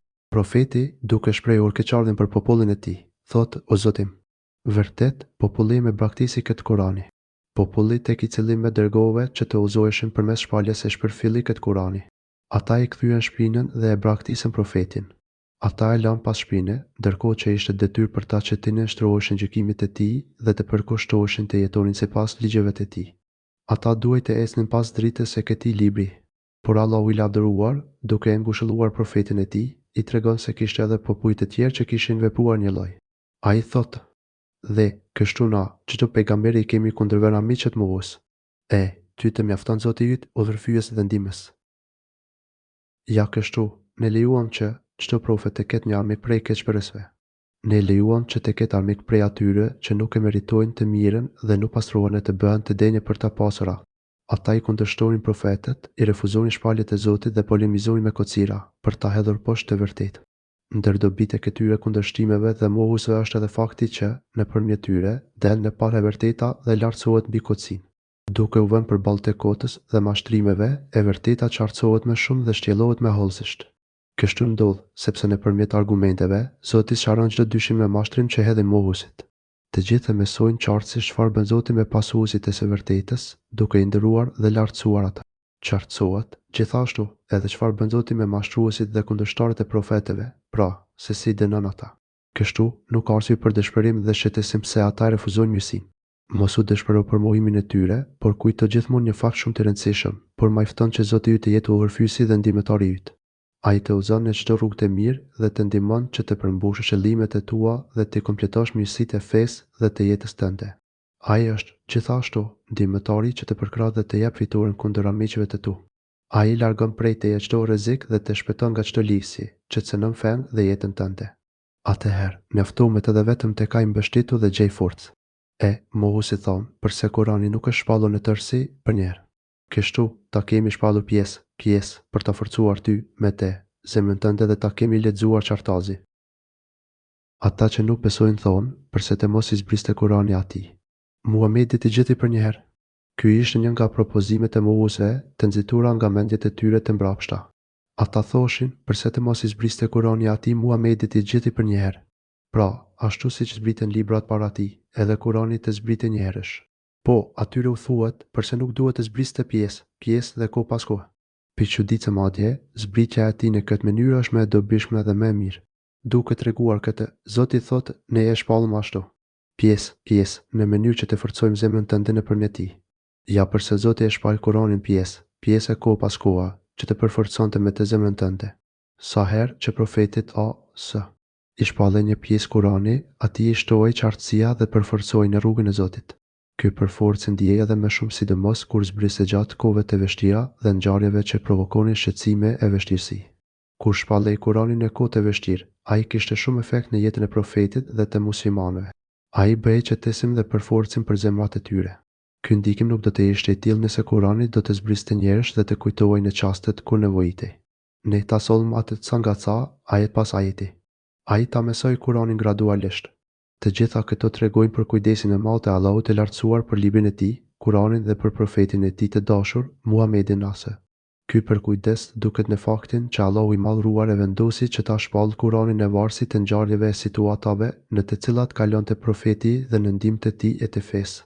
Dhe ata nuk do të sjellin ty kurfar shembulli për të kundërshtuar ty, e që ne mos ta sjellim të vërtetën dhe komentimin më të mirë. Dhe ata nuk të bëjnë ndonjë pyetje që ne të mos ta zbresim të vërtetën dhe shpjegimin më të mirë. Sa herë që sjellin ndonjë shembull, nëpërmjet të cilit kundërshtojnë të vërtetën dhe refuzojnë shpalljen, Allahu i Madhëruar shpall të vërtetën, duke të ofruar shpjegimin më të qartë e më të plotë. Ai zbret ajete kuranore, në të cilat përmbledhet të gjitha e vërteta, me kuptimet e saj të qarta dhe të shtjelluara plotësisht. Teksti këtyre ajeteve është i qartë, dhe po kështu janë dhe kumtet e tyre, të cilat të gjitha janë drejtësi dhe vërtetësi. Në to nuk ka asnjë kotësi e paqartësi dhe as dyshime e pasiguri. Ato ajete sjellin ligje norma të qarta dhe me terma shumë të kuptueshme të thjeshta, të mirë shpjeguara, në mënyrë që kumti i tyre të jetë plotësisht i qartë dhe i kuptueshëm. Nga këto ajete kuptohet qartë për kujdesi i madh i Zotit për profetin dhe për botën mbar. Nga ky fakt duhet të mësoj e përfitoj çdo kush që përcjell një dituri të caktuar, siç janë mësuesit, dietarët apo vajzat. Ata duhet të kujdesen për ata të cilëve u japin diturinë. Ata duhet t'u japin diturinë në formën më të dobishme dhe duke shfrytzuar çdo sezon e periudhë në jetën e njerëzve dhe nxënësve të tyre. Ata duhet të japin atë pjesë të diturisë që është më e përshtatshme dhe më dobipërëse, më e thjeshta dhe më lehtësuese. Kështu janë ftuesit dhe mësuesit e urtë të besimit dhe mirësisë. Sa herë që për njerëzit vjen koha kur ata kanë nevojë për dritën e shpalljes, këta dietarë edukatorë sjellin ajete dhe hadithet e përshtatshme bashkë me këshilla të duhura. Ky është kuptimi i saktë i ajetit dhe ata nuk të bëjnë ndonjë pyetje që ne të mos ta zbresim të vërtetën dhe shpjegimin më të mirë. Pra, shpjegimi më i qartë dhe më i plot vjen nga Allahu, i cili i sjell ajetet krejtësisht të qarta në dobi të çdo situate dhe në përgjigje të çdo kundërshtimi të mohuese. Disa nga ata që e teprojnë dhe që interpretojnë tekstet e sheriatit, pretendojnë se ajetet dhe tekstet e sheriatit shpeshherë duhet të interpretohen ndryshe nga çfarë tregojnë drejt për drejt, që të mund të kuptohen qartë. Ato nuk janë të qarta e të plota për krijesat, prandaj mund të kuptohen saktë veçse sipas kritereve filozofike që i vendosin këta mendje ndritër. Ky është shpjegimi më i mirë dhe më i plotë sipas tyre. Por, sigurisht ky është një mendim të jetë i gabuar dhe i papranueshëm. Këta mohues, të cilët do të zhvarriten me fytyrat e tyre kasktera, këta janë ata me të keqinj për nga pozita e tyre dhe me se largu prej rrugës së vërtetë. Allahu i lartësuar na njofton rreth gjendjes së idhujtarëve, të cilët mohuan profetin. Gjendja dhe përfundimi i tyre do të jetë shumë e keqe. Ata që do të tubohen me fytyrat e tyre përmbys në xhenem, kjo është pamja më e tmeshme dhe e shëmtuar. Është shumë e frikshme kur të shohësh me lekët që ti tërheqin zvarr për fytyre dhe ti flakin në xhenem, ku janë mbledhur të gjitha llojet e dënimeve dhe vuajtjeve pikërisht atyre u përket vendi më i keq dhe mua ata janë me të humburit nga rruga e drejtë. Këta do të jenë në gjendje shumë të keqe, ndryshe nga ata të cilët besojnë Allahun dhe i pranojnë profetët e tij. Ata kanë humbur rrugën, ndryshe nga besimtarët, të cilët do të jenë në një vend të mirë, ku do të qetësohen dhe kënaqen me shpërblimin e Zotit. Besimtarët e mirë udhëzohen në rrugën e drejtë në jetën e dynjas, ndërsa në ahiret Zoti do t'i udhëzojë drejt xhenetit të përjetësisë dhe mirësisë. Dhe ne, me të vërtetë, i dha Musait librin dhe i ja bëm ndihmës vëllain e tij, Harunin. Allahu i Madhëruar na sjell në kujtesë shkurtimisht këto histori që i ka shtjelluar më gjerë në ajetet e tjera. Ai sjell këtë ngjarje që njerëzit të cilëve u drejtohet ky Kurani të kenë kujdes dhe të ruhen që të mos kundërshtojnë profetët e tyre, sepse mbi ta do të zbresë dënimi që goditi edhe popujt të shkuar që kanë qenë shumë pranë tyre. Në fakt, njerëzit i njohin këto histori që janë të përhapura ndër ta. Ka popuj të shkatëruar, këmallat e të cilëve shihen ende me sy, siç është populli i Salihut në Hijër, ose si ai vendbanim që u godit nga një shigur të zjarrt. Njerëzit kalojnë pranë këtyre vendbanimeve të dënuara nga Zoti mëngjes e mbrëmje gjatë udhëtimeve të tyre. Kështu, mos mendoni se ata popull që u shkatruan ishin më të keqi si ju. Edhe profetët e dërguar ndër ta nuk janë më të mirë se profeti që u dërgua ndër ju, siç thot Zoti, vallë, jo besimtarët tuaj janë më të vlefshëm se ata që u përmendën, apo keni ndonjë premtim shpëtimi në librat të qiellit. Kamer 43. Dijeni se ajo që i pengoi ata popull nga besimi, edhe pse pana shumë shenja e mrekulli, ishte fakti se ata nuk shpresonin takimin e Allahut. Ata nuk e besonin ringjalljen dhe llogarin pas vdekjes. Ata nuk i friksoheshin zemërimit dhe ndeshkimit të Allahut të Madhëruar, prandaj dhe vazhduan në inatin dhe kokforcinë e tyre. Atyre u erdhën shenja dhe mrekulli, të cilat nuk linin asnjë dyshim e paqartësi rreth së vërtetës. Ato mrekulli e shenja duhet të sillnin siguri e qetësi tek njerëzit, por a përfitojnë të verbërit nga drita. Pe çuditse. E ne, u tham atyre, shkoni ju dy te populli, i cili ka përgjigjeshtuar argumentet tona, e pastaj e kemi shkatëruar atë popull krejtësisht. U tefsiru Suel, Furkan, ajet 35. Dhe kujtoje popullin e Nuhut, kur i quajti gëzënishtar pejgamberët, i fundosëm dhe njerëzve u bëm këshill mësim, e zullumçarëve u kemi përgatitur dënim të dëmshëm. U tefsiru Suel, Furkan, ajet 35. Dhe i kemi shkatëruar Adin dhe Themudin dhe popullin e Resit, si dhe shumë gjenerata në mes tyre. U tefsiru Suel, Furkan, ajet 35. Të gjithëve, u kemi sjellë shembuj dhe të gjithë i kemi shkatëruar krejtësisht. U tefsiru Suel, Furkan, ajet 35. Dhe ata me të vërtetë kanë kaluar pranë mendbanimit, që është shkatëruar me shitet meshëm, e vallë, a nuk e pan atë? Jo, ata nuk i frikohen ringjalljes. U tefsiru Suel, Furkan, ajet 35. Kur të shohin ty, të marrin vetëm për objekt alije, vallë, a këtë ka dërguar Perëndia pejgamber. Kur të shohin ty, të marrin vetëm për talje, a ky është ai që Allahu e dërgoi si profet. Kur mohuesit e së vërtetë dhe armiqtë e shpaljeve të Allahut, të cilët sillen me arrogancë dhe mendjemallësinë në tokë, të shohin ty, ata fillojnë të tallen dhe të nënçmojnë, duke thënë, a ky është ai që Allahu e dërgoi si profet. Pra, sikur thoshin, është e papërshtatshme dhe jo e gjetur që Zoti të dërgoi profetin njerësi Muhamedi ase. Por ky ishte produkti i padrejtësisë dhe inatit të madh që kishte mbushur zemrat e tyre, saqë çdo gjë e shihnin mbrapsht. Sipas mendimit të tyre, Allahu i pështëroft. Profeti ishte shumë i përçmuar dhe i pavlerë, prandaj dhe nja e profetësisë dikujt tjetër do të ishte më e përshtatshme. Në një ajet tjetër thuhet, pastaj mohuesit Kurejsh thanë, përse të mos i zbriste ky Kurani një njeriu të madh me famë në këto dy qytete Mekë dhe Taif. Pe çuditë se mos, vallë, janë ata që përcaktojnë mëshirën e Zotit tënd. Pe çuditë se ne kemi përcaktuar për ta se si do të jetojnë në këtë botë. Ne i kemi ngritur disa më lart se të tjerët që të përfitojnë me shërbimet da njeri tjetrit. Mëshira e Zotit tënd është shumë e vlefshme se sa çfarë grumbullojnë ata. Zuruf 31.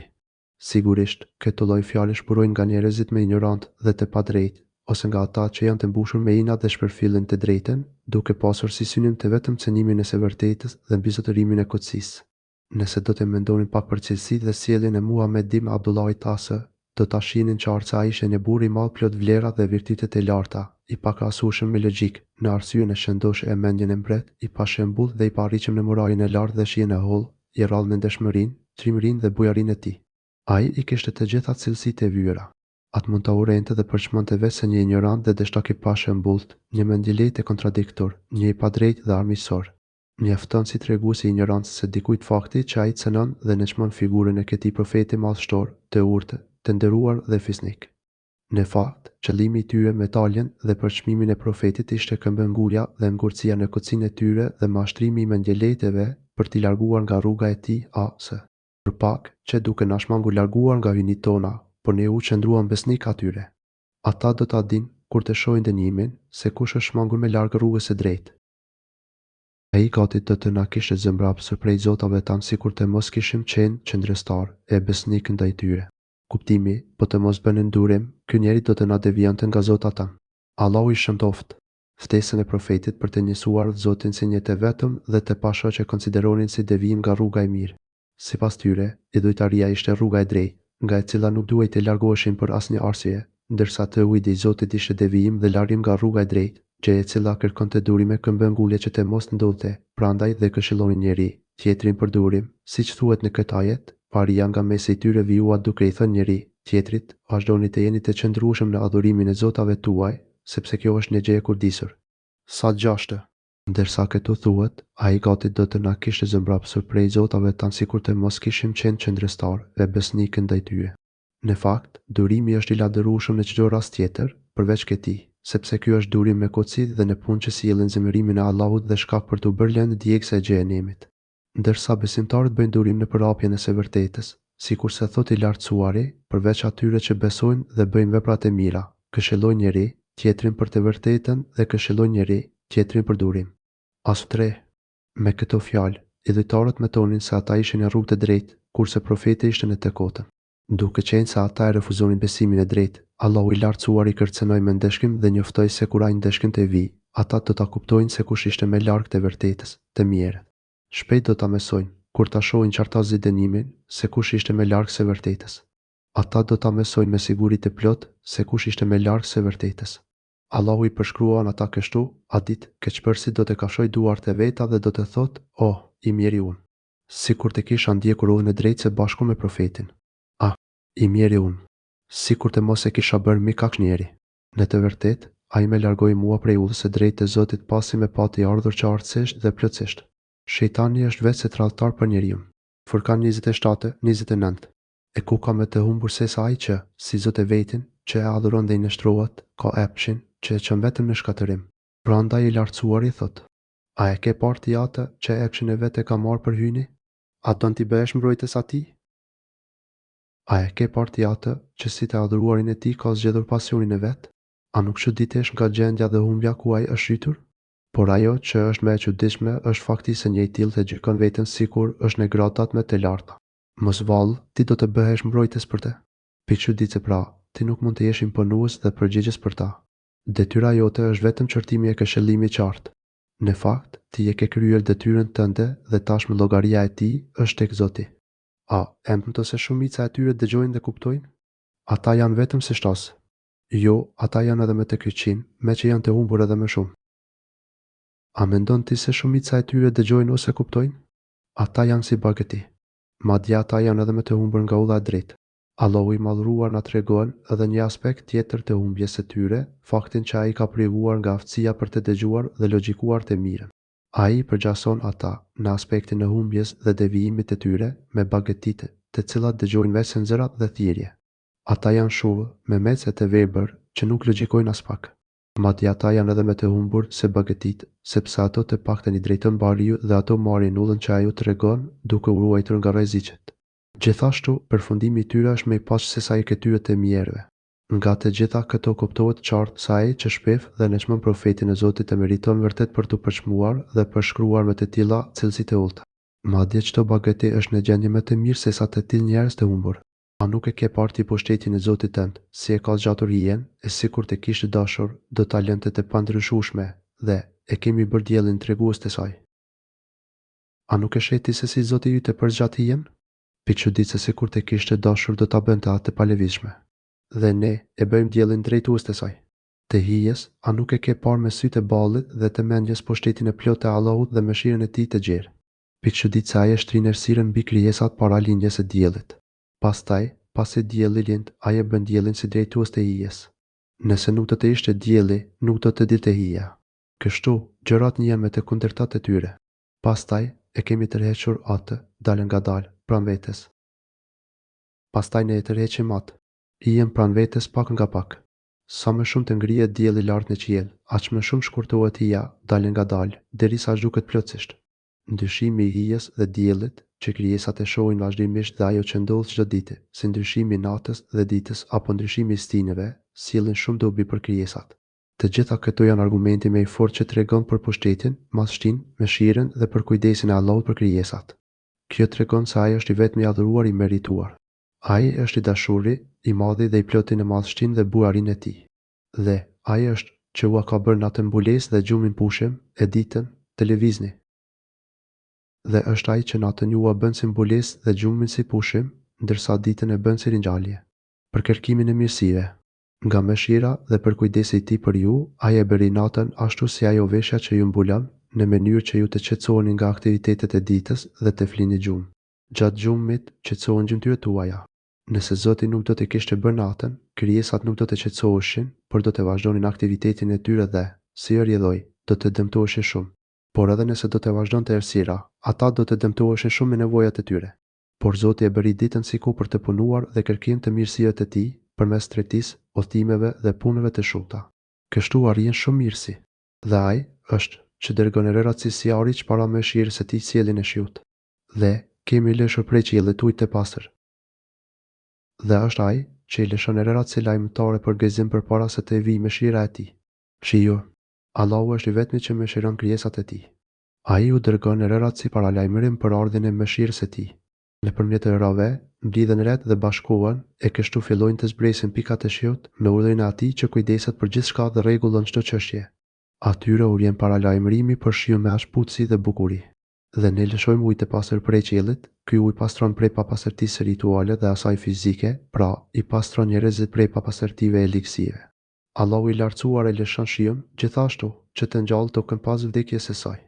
Kur bie shiu, toka merr jetë, sepse mbi të dalin bimet e pemët plot fruta, nga të cilat han njerëzit dhe kafshët, që me atë ta ngjallin bisin e vdekur dhe t'u japim ujë kafshëve dhe shumë njerëzve që i kemi krijuar, me të cilën ne japim jetë një tokë të vdekur dhe u shuajmë që atyre që kemi krijuar, kafshë njerëz të shumt. Nga ky ujë ne ju japim të pini juve dhe kafeve tuaja. Kështu është Allahu i vetmi ai që i dërgon rërat si paralajmëruese dhe i bën të kenë funksione nga më të ndryshmet. Ai lëshon nga qielli ujin e bekuar e pastrues, nëpërmjet të cilit u siguron krijave ushqimin për vete dhe për kafshët e tyre. A nuk e meriton që të adhurohet vetëm Allahu, pa i shoqëruar asgjë në adhurim? Pikëçuditse. Dhe ne e kemi lëshuar shiun në mesin e tyre për të medituar dhuntinë e Perëndisë, por shumica e njerëzve i refuzojnë të gjitha, përveç mohimit. Ne e shpërndajmë atë shiun që ata të mendojnë, por shumica e njerëzve nuk deshin gjë tjetër veç refuzimit. Edhe pse Allahu i lartësuar u sjell krijesave këto shenja, që mund t'i shohin me shisat e tyre dhe që mund t'i njohin ato hollësisht, edhe pse u ka bërë të mundur t'i shprehin atij mirënjohjen dhe ta kujtojnë me adhurime, megjithatë shumica e krijesave nuk dinë gjë tjetër veç mohimit. Kjo ndodh për shkak të moralit dhe natyrës së tyre të prishur dhe të përlyje. Dhe, sikur të donim ne, do të dërgonim në çdo qytet paralajmërues. Sikur të kishin dashur ne, do të kishin dërguar në çdo vend banim qërtues. Profeta, Allahu i lartësuar na njofton se është dëshira e tij ajo që sunton. Ai na tregon se, po të dëshironte, do të dërgonte në çdo vend banim paralajmërues, pra, profet që të paralajmëronin e qortonin njerëzit. Kështu, atij nuk i mungon kjo dëshirë dhe askush nuk mund ta pengojë atë nga realizimi i saj. Po urtësia dhe mëshira e tij për ty dhe për të gjithë krijesat bëri që të dërgonte ty, o Muhammed, si profet për të gjithë botën, për të kushtet të zinjt, për arabët dhe të huajt, për njerëzit dhe për gjindët. Mos i dëgjoj mohuesit dhe luftoj ata me Kurani në një luftë të madhe. Prandaj, ti mos i dëgjoj o besimtarët. Kur mos i u bind mohuesve dhe të braktisësh atë që të është shpallur nga Zoti, por bëj çdo gjë për ta kuptuar qartë atë luftë kundër tyre me përpjekjet më të mëdha me Kurani. Zhvillo me këtë Kurani një xhihad të madh kundër tyre. Pra, të gjitha energjitë që ke hidhen në mbështetjet e së vërtetës dhe për shkatërimin e të kotës. Mos kurse asgjë në këtë drejtim, edhe sikur të kundërvijen të gjithë. Mos e humb asnjëherë shpresën për udhëzimin e tyre.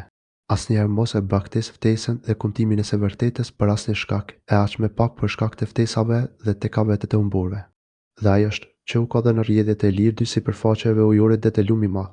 Njëri është i prishëm, i ëmbël, e tjetri është i njëmet, i idhët, dhe ka ngritur pengesa ndërmjet tyre rryp toke. Është ai që lejoi të bashkohen dy dete, njëri i prishëm e i shishëm, e tjetri i njëmet e idhët. Është vetëm Allahu ai që lejon dy ujërat të takohen, njeriu i ëmbël, siç janë lumentë, dhe tjetri ujë i kripur. Secilin prej tyre është bërë në dobi dhe në të mirë të krijesave dhe bëri pengesë mes tyre. Ai ka vendosur mes tyre një pengesë, që të mos përzihen me njëri tjetrin, sepse kështu do të cënojë dobia e secilit prej tyre dhe qëllimi përse janë bërë të tillë dhe një ndarje që të mos përzihen. Pra, është një pengesë të pakalueshme. Dhe ajo është që ka krijuar prej ujit njeriu, e ka bërë në mes njerëzish farefisni për ka gjaku dhe miqej për ka martesa. Dhe Zoti yt është i plotfuqishëm. Është ai që e krijoi njeriu nga uji, fara dhe e vuri në lidhje gjakut dhe gjini. Allahu është i vetmi krijues. Ai e krijoi njeriu prej një lëngu të nënçmuar, pastaj i bëri të shumuar dhe të lënë pasardhës, të bashkuar në fise e popuj, por edhe të ndarë në vende të ndryshme.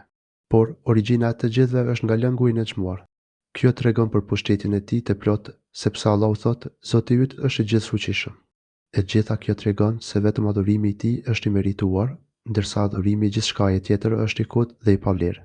Dhe ata adhurojnë, pos Perëndis atë që nuk mund të sjellë as dobi as dëm, e mohuesi është ndihmës i djallit kundër Zotit e tij. E megjithatë ata adhurojnë në vend të Allahut gjëra që nuk u sjellin as dobi, as dëm atyre. Ata adhurojnë idhujat e vdekur që as nuk sjellin dobi as dëm. Ata ja shoqërojnë këto idhuja atij, që është pronari vetëm i dobisë dhe dëmit. Ai e ka në dorë të japë dhe të privojë. Ata e kanë detyrë të nështrohen për të përmbushur udhëzimet e Zotit të tyre dhe të zbatojnë fenë e tij, por ata e përmbysin realitet. Me të vërtetë, jo besimtari bëhet palë. Me shejtanin kundër Zotit e vet. Të gjitha kotësit siç janë putat, idhujt, janë armiq të Allahut. ndërsa mohuesit bëhen palë me ta dhe qëndrojnë në krahun e tyre për t'i ndihmuar kundër Zotit. Kështu, ata kthehen në kundërshtar që luftojnë kundër fesë së Zotit, ndërkohë që është Zoti ai që i ka krijuar, furnizuar dhe u ka dhuruar mirësitë e dukshme dhe të fshehta. Por këta të mirë nuk kanë mundësi të dalin jashtë mbikëqyrjes dhe pushtetit të Zotit.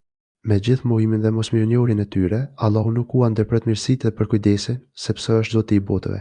E ne, të kemi dërguar ty, vetëm si arriques për veprat e mira dhe paralajmërues. Por ne nuk të dërguam ty për qëllim tjetër, përveç se si përgëzues dhe si çortues. Allahu i lartësuar na njofton se ai nuk e dërgoi profetin e tij, Muhamedin, për të qenë përgjegjës për njerëzit. Ai nuk e bëri atë me lek dhe as nuk i dha në dorë depot e pasurive, por e dërgoi për të qenë përgëzues dhe çortues. Profeti është përgëzues e atyre që ju binden Allahut, sa ai do t'u jap një shpërblim të madh që në këtë botë dhe në botën tjetër. Ai është çortues dhe paralajmërues për të gjithë ata që nuk i binden Allahut, por ndëshkohen që në këtë botë dhe në botën tjetër.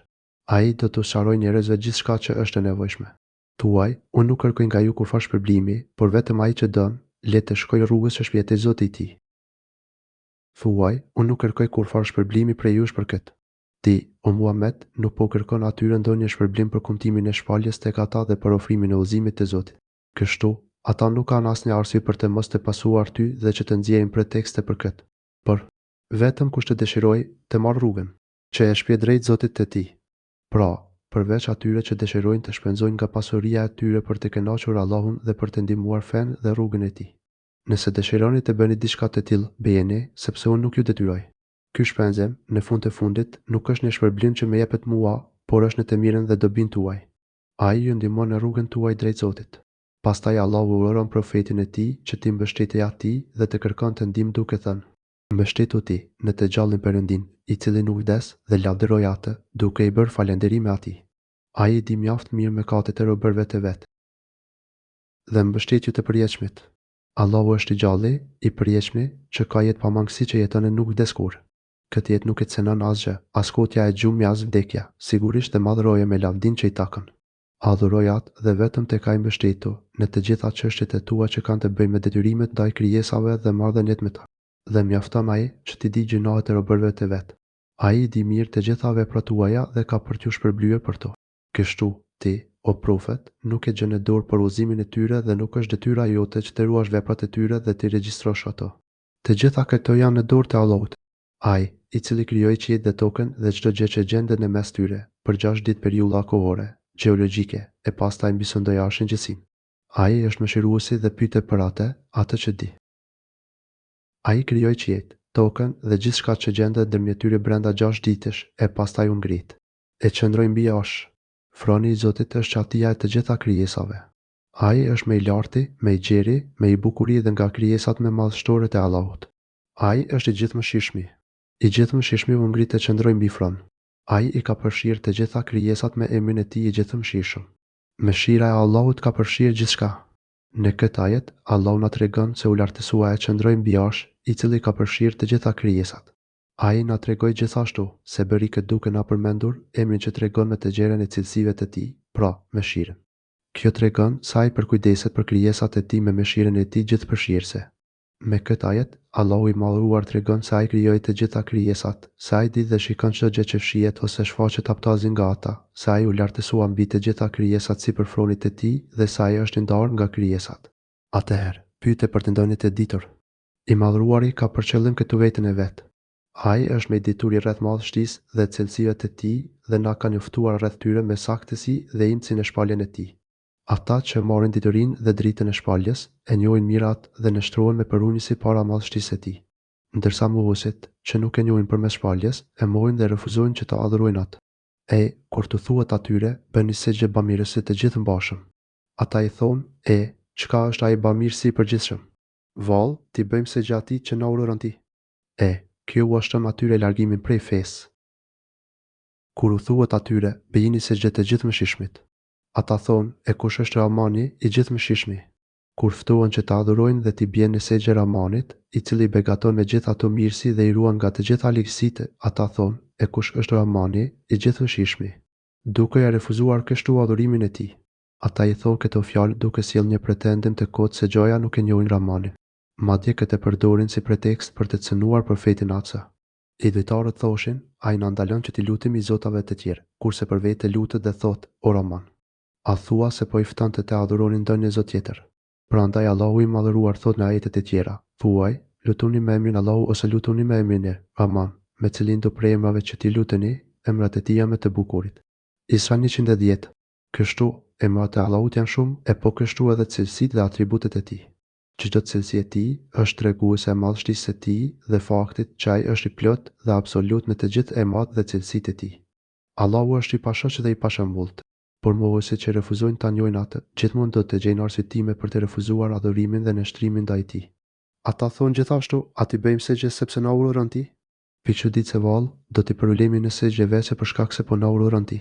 Pikçuditse ky qëndrim i tyre ishte sepse ata morin Muhamedit si profet e Zotit dhe për shkak të mendjemadhësisë së tyre ndaj Zotit. Këtyre të mirëve ftesa në të mirë vetë se u ashton largimin nga e vërteta, siç thotë i lartësuari, dhe kjo u ashtoi edhe më shumë largimin nga besimi i drejtë. Ftesa për t'i rënë në sejdë Rahmanit u ashtoi edhe më shumë largimin nga e vërteta dhe e drejta, u ashtoi mohimin dhe dëshpërimin. I lartësuar është ai i cili ka krijuar vëllësit në qiell, dhe në të ka krijuar kandilën diellin e ndriçëm dhe hënën që shkëlqen. I madhëruar është ai i cili vendosi në qiell yje. Allahu i lartësuar e përmend 3 herë fjalën te bareke në këtë sure, sepse kuptimi i saj tregon për madhështinë e krijuesit dhe cilësitë e tij të lavdëruara, si dhe për mirësitë e tij të shumta. Në këtë sure ka argumente që tregojnë për shumë çështje, për pushtetin dhe sondimin e gjerë të Allahut, për dijen e tij gjithëpërfshirëse dhe për faktin se dëshira e tij është ajo që realizohet dhe askush nuk mund ta ndalë apo ta pengojë atë. Pushteti i Allahut është i pan, ashtu sikurse dituria e tij. Ai është mbreti që vendosi ligjet e shariatit dhe po ai vendosi ligjet e shpërblimit dhe të ndëshkimit. Ai është absolut në urtësinë e tij. Në të ka argumente që tregojnë për mëshirën e tij të gjerë dhe bujarinë e tij të pan. Mirësitë e Allahut janë të panumërta, qoftë mirësitë e kësaj bote, qoftë mirësitë e besimit, të fesë dhe ahiretit. Kjo është arsyeja që ai e ka përdorur disa herë fjalën të barek, pra, u lavdëroftë, madhroftë dhe ushtofshin edhe më shumë të mirat dhe begatitë e tij. Këtu thotë, i madhërisëm është ai që vendosi në qiell yje.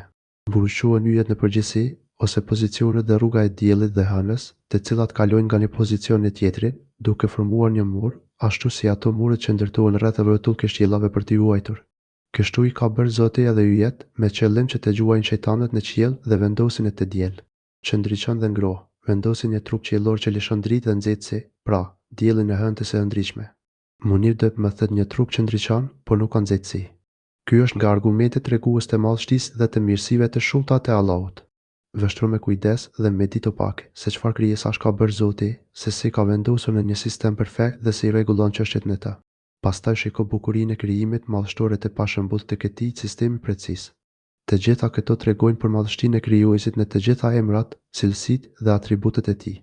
Pastaj shikon në mirësitë e shumta dhe të domosdoshme që Allahu vendosi në këto krijimet e tij, për të kuptuar se sa të mëdha janë mirësitë që vijnë nga ai.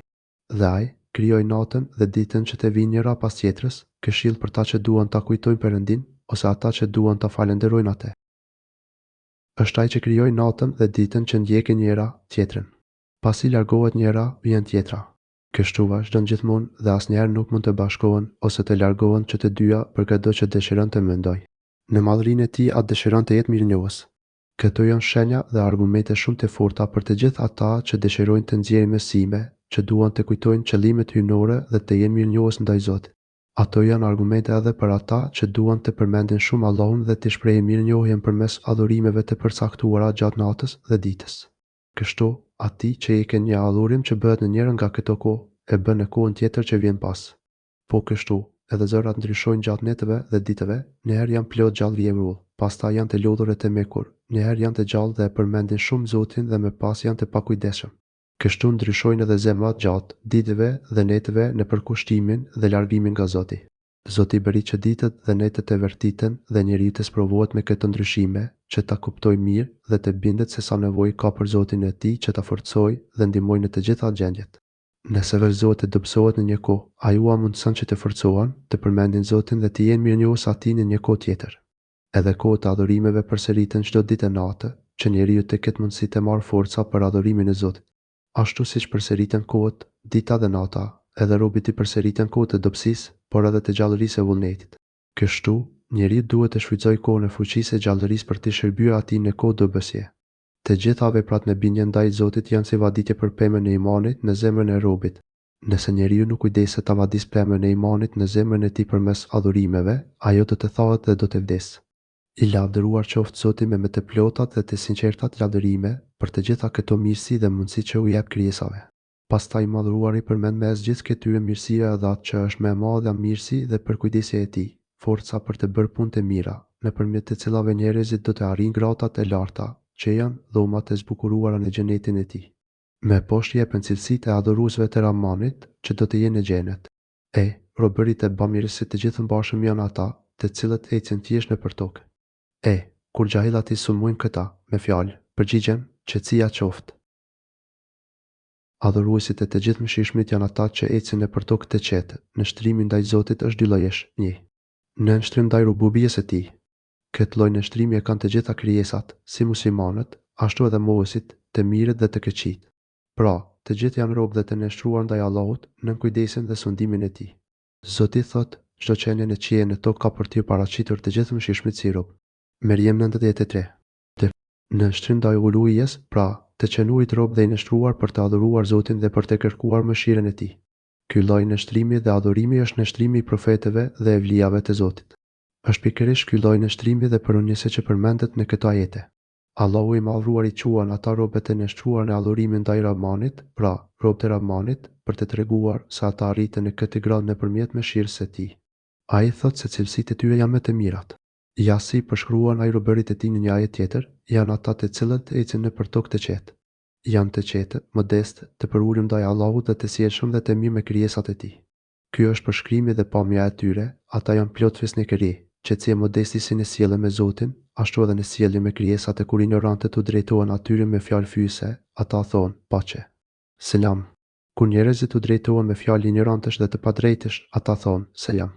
Pra, u thonë fjalë që nuk të ngarkojnë me gjuna dhe fjalë që nuk janë të njëjta me fjalët e ignorantëve. Kjo është një lëvdat për ta, sepse i përshkruan si të dhe mësur të mëshirshëm e të butë. Janë aq të butë e tolerantë, saqë edhe keqbërësve u përgjigjen me bamirësi dhe falje. Ata i karakterizon një logjike e shumë ekuilibruar dhe maturie e pashëmbullt. Janë pikërisht maturia dhe mençuria e tyre që i bën të sillen në këtë mënyrë të vetëpërmbajtur. Dhe ata që e kalojnë natën, duke i bërë sejdë Zotit të tyre dhe duke ndenjur në këmbë. Janë ata që për hir të Zotit të tyre, natën e kalojnë duke bërë sejdë dhe duke qëndruar në këmbë, duke falur namaz. Ata falin shumë namaze gjatë natës, me përunjësi dhe sinqeritet për Zotin e tyre. Allahu i latërsuar thotë, trupat e tyre largohen prej dyshekëve, duke e lutur Zotin e tyre me frikë respekt dhe me shpresë, dhe nga ajo me të cilën i kemi begatuar, ata japin. Sejdë 16. Dhe ata që thonë, o Zoti ynë, largoje prej nesh shmëndimin e xhehenemit, sepse me të vërtetë dënimi i tij zjarrit është shkatërim i pavijtueshëm. Janë ata që thonë, o Zoti ynë, largoje prej nesh vuajtjen e xhehenemit, largoje atë prej nesh, duke na ruajtur nga çdo vepër që të afron pranë tij dhe duke na i falur dhe mbuluar ato gjërat që i kemi bërë dhe për të cilat meritojmë dënimin, sepse vuajtja në të është vërtet gjëja më e rëndë. Ndëshkimi është i pandashëm nga banorët e zjarrit, ashtu siç nuk i ndohet borxdhën si borxhiut, sepse kërkon hakun e vet. Me të vërtetë, ai xhenemi është vendbanim dhe vendstrimi i shëmtuar. Shumë i keq është vërtet ai. Xhenemi si vendbanim dhe vendqendrim. Kjo është shprehje përunjëse dhe lutje me përgjerim që ja drejtojnë Zotit. Ata i qanë atij dhe i thonë se nuk mund të përballojnë atë ndëshkim, por e thonë edhe për të kujtuar mirësitë e Allahut ndaj tyre, sepse mirësia e largimit të së keqes është në varësi të asaj të keqeje dhe përmasave të saj. Sa më e madhe të jetë e keqja që është larguar, aq më i madh është gëzimi dhe lumturia për të. Edhe ata që, kur ndajnë nga pasuria e tyre, as nuk shkapërdirdhin, as nuk u pracojnë, por që i përmbahen mesatares. Adhuruesit e të gjithë mëshirshmit janë ata që kur shpenzojnë nuk e teprojnë as nuk janë dorë shtremuar, këtu përfshihen shpenzimet e detyrueshme dhe ato të pëlqyeshme. Pra, edhe në drejtim të shpenzimeve ata janë të ekuilibruar. Ata nuk e teprojnë duke shpenzuar vende pa vend, duke hyrë në sërën e shpërdoruesve dhe të atyre që cënojnë detyrimet. Gjithashtu, ata pik nuk janë dorë shtrenduar. Pra, nuk bëhen kopras, që të mos plotësojnë detyrimet financiare. Ata gjejnë një të mesme të artë, por mbajnë mesataren e janë të matër. Ata nuk e teprojnë dhe nuk i përflasin shpenzimet e tyre. Allahu i përshkruan si kauama të matur. Pra, ata shpenzojnë për plotësimin e detyrimeve, duke dhënë zekatin, duke kryer kompensimet dhe detyrimet financiare në formën e duhur dhe korrekte, pa shkaktuar dëm dhe pa neglizhenca. Kjo tregon për drejtësinë dhe për mirë menaxhimin e pasurisë nga ana e tyre. Edhe ata që pos Perëndis nuk adhurojnë zot tjetër dhe të cilët nuk rrasin njeri që e ka ndaluar Perëndia, përveç sipas ligjit që ka merituar dënimi dhe që nuk bëjnë kurvëri, e kush i bën këto do t'i takojë dënimi i mëkatit. Janë ata që veç Allahut nuk i lutën asnjë zoti tjetër. Ata adhurojnë Allahun si një të vetëm, me sinqeritet e korrektësi, duke zbatuar fenë e drejtë të vërtetë. Ata i përkushtohen dhe dedikohen tërësisht atij dhe heqin dorë nga gjithçka tjetër që të paditurit adhurojnë dhe nuk e vrasin atë, të cilën Allahu e ka ndaluar të vritet, veçse kur e meriton në bazë të drejtësisë. Atë që Zoti e ka ndaluar të vritet është muslimani, ose edhe jo muslimani që ka marrëveshje paqeje me musliman. Vrasja e tyre lejohet veçse në rastet e veçanta, të përcaktuara nga ligji i Zotit, si përshë në rastin e dënimit për krimin e vrasjes, ose të imoralitetit e atij që është i martuar ose kur e ka lejuar Zoti në ligjin e tij dhe nuk bën imoralitet. Ata e ruajnë me trupin, derin dhe dëgjershinë e tyre, siç thotë i Madhëruari, edhe ata që e ruajnë dëshmërinë e vet dhe shkojnë veç me gratë e veta ose me robëresha që kanë në zotërim, për të cilat nuk fajsohen. Ndërsa ata që kërkojnë më tepër, ata janë të shfrenuarit. Muminun 5:7. Kush i bën këto e pret dëshkimi. Ai që bën këto krime, si dhëtaria, vrasja e padrejtë dhe imoraliteti, e pret dëshkimi atë presin dënime të shumta. Me pas, Allahu e përforcon këtë duke thënë: i cili dënim do të dyfishohet në ditën e Kiametit dhe ai do të qëndrojë për herën e të dënim i pëshëruar. Atij i dyfishohet dënimi ditën e Kiametit dhe atë mbetet përgjithmonë i pëshëruar. Ata do të marrin dëshkim pështrues të përjetshëm. Ky ajet duhet kuptuar mirë. Dëshkimi i përjetshëm me xhenem është i padiskutueshëm dhe i sigurt për atë që i bën të gjitha këto krime, si shirkun, vrasjen e tij. Po kështu, ka dëshkim të përjetshëm edhe ai që bën shirk edhe sikur të mos bëj asnjë nga gjinohet e tjera të përmendura në ajet. Allah ka kërcënuar me këtë ndëshkim të ashpër çdo njeri që bën një nga këto krime, ose për shkak të shirkut, ose për shkak se bën një nga gjinohet e mëdha që e bëjnë të meritueshëm këtë kërcënim. Por ai përjetësohet në xhenem vrasi dhe imorali nëse nuk bën shirk. Përgjigjja është jo. Ata nuk i përfshin përjetësimin në xhenem, sepse këtë tregojnë shumë tekstet e sakta nga Kurani dhe Suneti. Ato tregojnë se asnjë besimtar nuk do të përjetësohet në zjarrin e xhenemit, edhe sikur të bëjë shumë gjinohe. Allahu i lartësuar ka përmendur në mënyrë të veçantë këto 3 gjinohe, sepse ato janë gjinohet më të mëdha. Shirku shkatëron fen dhe besimin, prandaj të përjetëson në xhenem, ndërsa vrasja dhe imoraliteti janë përkatësh synimi i jetës dhe i nderit të njerëzve. Përveç atij që pendohet dhe beson e punon veprat e mira. Këtyre Perëndia u ndron veprat e keqija në të mira. Perëndia është falës e mëshirues. Përveç se nëse pendohet, beson me besimin e drejtë dhe bën veprat e mira. Ata që pendohen nga këto gjinohet e tjera dhe heqin dorë me njerë nga ato, duke shprehur pendes për atë që ka shkuar dhe kanë vendosur që të mos kthehen me atyre gjinoheve. Së dyti, besojnë. Pra, ata besojnë Allahun me një besim korrekt dhe të saktë, gjë që nënkupton largimin nga gjinohet dhe përmbushjen e urdhave të Zotit. Së treti, bëjnë veprat e mira. Të tilla janë veç se ato punë që i ka urdhëruar shariati të kryen, duke synuar veç se kënaqësinë e Zotit. Këtyre njerëzve, Allahu i lartësuar u premton diçka të mrekullueshme, këtyre Allahu u shndron të keqijat në të mira. Veprat dhe fjalët e tyre, që ishin gjinohe, tashmë shndrohen në fjalë dhe veprat e mira, që sjellin sevapa dhe bindjen ndaj Zotit. Kështu, shirku i tyre shndrohet në iman të pastër e korrekt, veprat e keqija e mosbindja shndrohen në mirësi dhe bindje ndaj Zotit. Gjithashtu, të gjitha punët e keqija u shndrohen në të mira, nëse për çdo punë të keqe që robi ka bërë është penduar dhe ka bërë punë të tjera të mira, të cilat i fshin të keqijat. Kjo kuptohet qartë nga ajeti. Në këtë lloj kuptimi është sjellë edhe një hadith ku flitet për një burr, të cilën Zoti e mori në llogari për disa nga gjinohet e tij dhe ja numëroi ato. Pastaj ja zëvendësoi çdo punë të keqe me një punë të mirë. Atëherë njeriu i thotë: "O Zoti im, unë kam bërë të keqija, të cilat nuk i shoh këtu." Allahu është mjeditur për gjithçka. Allahu është falës i madh dhe mëshirëplot. Ai është Gafuran, falësimi i madh. Allahu i fal të gjitha gjinohet, edhe ato më të mëdha, nëse robi pendohet e nështrohet e kthehet tek ai. Allahu është Rahim, mëshirëplot, për robërit e tij adhurues, sepse i fton ata që të pendohen, edhe pse ata kanë tepruar me gjinohe të mëdha, pastaj u jep sukses që të pendohen dhe pastaj e pranon pendimin e tyre. Ai që pendohet dhe punon vepra të mirë, është i kthyer krejtësisht ka Perëndia. Dhe kushdo që pendohet dhe bën vepra të mira, ai është kthyer me të vërtetë tek Allahu me një pendim të sinqertë. Le ta dinë këta fatrum se pendimi i tyre është tërësisht i plot, pasi është treguesi i kthimit në një rrugë që të çon tek Allah. Kjo është vetë lumturia, sepse është arritja e çdo të mire dhe shpëtim nga çdo e keqe. Prandaj, le të pendohet gjithmonë njeriu dhe të bëjë veprat e mira, duke patur të pastër qëllimin dhe sinqeritetin e tij. Qëllimi këtu është nxitja për ta bërë pendesën në formë më të plotë, sepse ajo do t'i paraqitet Allahut, i cili do të shpërblejë në varësi të shkallës së kësaj pendese. Edhe ata që nuk dëshmojnë rreshëm, e kur kalojnë pranë kocive, kalojnë me dinjitet. Adhuruesit e të gjithë mëshirshmit janë edhe ata që nuk dëshmojnë duke gënjur dhe, kur rastisht kalojnë pranë të keqes, kalojnë duke e shmangur me dinjitet. Këta nuk ju afrohen fjalëve dhe veprave të ndaluara. Ata ju largohen të gjitha vendeve dhe përzierjeve me fjalë dhe vepra të ndaluara. Të tilla janë p.sh. Talja me ajetet e Allahut, polemika me kocë kundër të vërtetës, përgëimi, përçarja mes muslimanëve, fyrja dhe shpifjet, talja e përqeshja, muzika, pijedese, shtrojet e mendashta, etc. Kur ata që u afrohen këtyre gjinaheve, sigurisht edhe nuk i flasin apo bëjnë ato. Dhe ata, të cilët, kur të përkujtohen me argumentet e Zotit të tyre, nuk bin para tyre, as të shuar as të verbër, por dëgjojnë e meditojnë. Edhe ata që, kur këshillohen me ajetet e Kuranit të Zotit të tyre, nuk u kthejnë shpinën sikur të ishin të shuar e të verbër. Kur ai u urdhon që të dëgjojnë urresa dhe të marrin udhëzim prej tyre, ata nuk u kthejnë shpinën si të shuar e të verbër. Pra, nuk u kthejnë shpinën ose të mbyllin veshët. I lartësuari thotë, argumentet tona i besojnë veç ata të cilët, kur këshillohen me to, bjen me fytyrën e tokë bëjnë segjë, e madhrojnë dhe lëvdojnë Zotin e tyre me tesbih dhe ata kur nuk bëjnë kryelartësi. Segjë 15. Pra, ata i pranojnë me respekt dhe mirënjohje porositë dhe urresat e Zotit të tyre, duke treguar varfërinë dhe nevojën e tyre të madhe për to, për kushtimin dhe impenjimin për t'i zbatuar, dorëzimin e plot për të jetuar sipas tyre. Ata i dëgjojnë me vëmendje të plot dhe zemrat e tyre i kuptojnë kumtet e Allahut, prandaj atyre ushtohet imani dhe u forcohet siguria.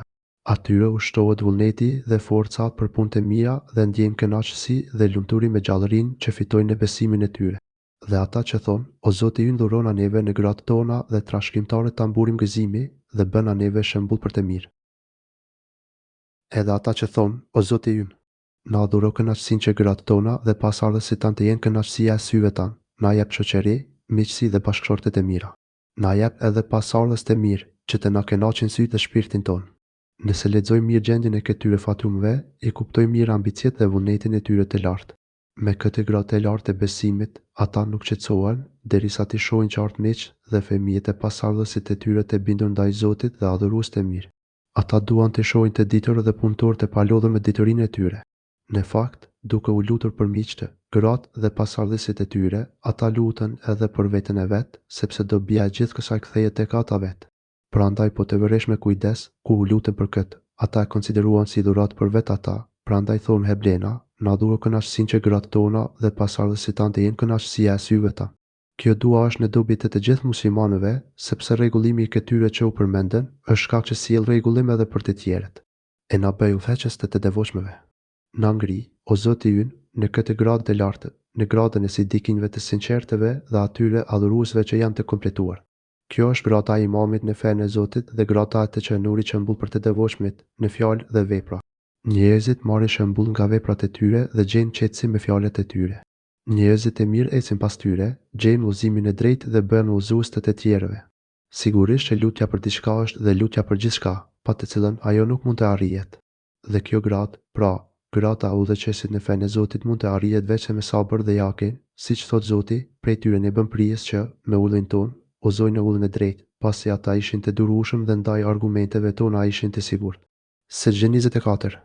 Pra, kjo është lutja që Zoti të bëjë ty durimtar në bindje ndaj tij, durimtar që të ruhesh nga gjinohet dhe mospinja, durimtar gjatë fatkeqësive dhe belave të caktuara nga Zoti.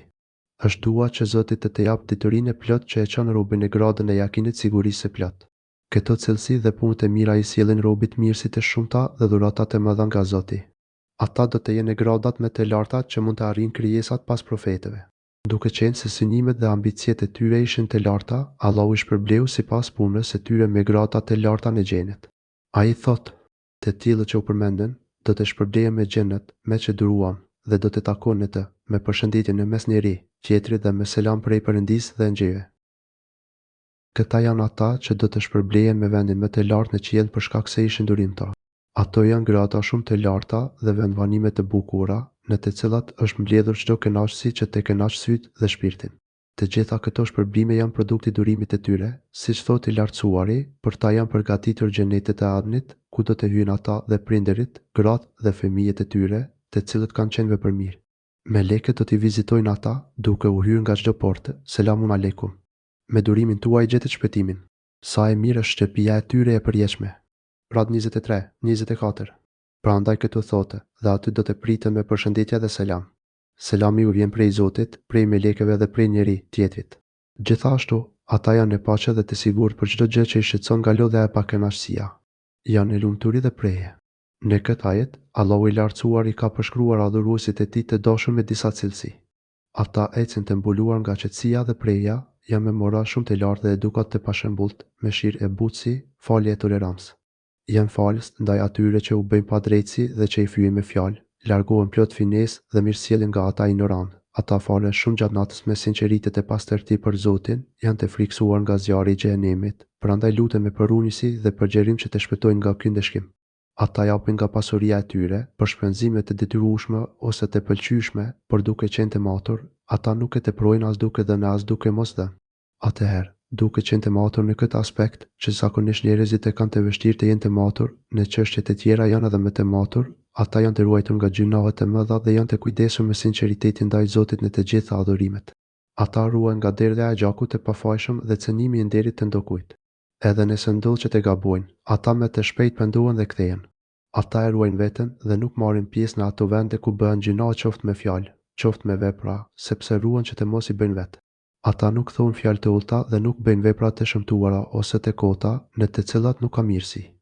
Kjo tregon për personalitetin, dinjitetin dhe humanizmin e tyre të plot. Ata respektojnë dhe nderojnë veten duke u larguar nga çdo gjë e ulët, me fjalë apo me vepra. Ata i dëgjojnë me vëmendje dhe respekt ajetet e Allahut dhe përpiqen të kuptojnë drejt kumtet e tyre e të zbatojnë atë. Ata përpiqen me të gjitha mundësi për të përmbushur ligjet që Zoti u ka ngarkuar. Ata dinë të drejtohen Zotit me lutjet me të përkryera dhe me të dobishme, lutjet e cilat jo vetëm u sjellin dobi atyre, por edhe të tjerëve që janë të lidhur me të. Nga këto lutje kanë dobi të gjithë muslimanët, sepse ato synojnë rregullimin e grave, miqve, fëmijëve, pasardhësve në përgjithësi. Këto lutje tregojnë, veç të tjerave, se ata përpiqen shumë për edukatën dhe mësimin e ditërisë së dobishme fetare për gratë e pasardhësit e tyre. Gjithashtu, ata janë të vëmendshëm në këshillimin dhe përmirësimin e tyre. Në këtë mënyrë, kush kërkon të arritë mirën, duhet patjetër të përpiqet për atë dhe të lutet Allahut për t'i mundsuar dhe ndihmuar, se kështu ka për t'i arritur qëllimin. Edhe ata e lusin Allahun që t'i ngrejë në gradat më të larta të mundshme për ta, pra që t'i bëjë iman të devotshmëve dhe në gradën e të sinqertëve. Subhanallah, sa të larta janë këto cilësi. Sa të larta janë ambiciet dhe vullneti i këtyre njerëzve. Ata kanë, gjithashtu, qëllime të mira dhe shpirt të pastër. Ata janë më të zgjedhurit dhe më të daluarit tek Zoti i tyre, ku do të qëndrojnë për herë, e sa vendbanim dhe vendstrehim i mrekullueshëm që është ai. Aty në kënaqësitë e përjetshme do të jenë përgjithmonë. E sa vendbanim dhe vendqëndrim i mirë është ai. Subhanallah, sa e madhe është mirësia e Zotit për ta. Me burarinë dhe mëshirën e Zotit, ata lartësohen. Me butësinë dhe përkujdesin e tij, ata arrin gradat më të larta. Subhanallah, sa e madhe është mirësia e Zotit për të gjithë krijesat, kur usharon atyre ato cilësi me të qartat fjalë. Ai tregon ambiciet dhe vullnetin e tyre të pajepur për arritjen e qëllimeve të larta. Allahu na tregon shpërblimin për ta, që të përmallohemi dhe të përpiqemi t'i bëjmë tonat ato cilësi dhe të shpenzojmë çdo gjë të vyer për arritjen e tyre. Ai na udhëzon që edhe ne t'i lutemi atij që i nderon dhe i lartëson këta të zgjedhur. Mirësia më e madhe në çdo ku dhe vend është që të na udhëzojë ashtu siç udhëzoi ata dhe të përkujdeset në mënyrë të veçantë për ne, ashtu siç u përkujdes për ta. O Zoti ynë, ty të takojnë të gjitha lavdërimet tek ty akohemi për dobësinë tonë. Vetëm ty të kërkojmë ndihmë dhe mbrojtje. Nuk ka fuqi dhe ndryshim të gjendjes pa forcën tënde. O Zoti ynë, ne nuk kemi në dorë as vetët tona për të gjetur ndonjë dobi ose për të shpëtuar nga të keqijat. Ne nuk mund të arrijmë asnjë të mirë nëse nuk na lehtëson dhe nuk na e bën barti.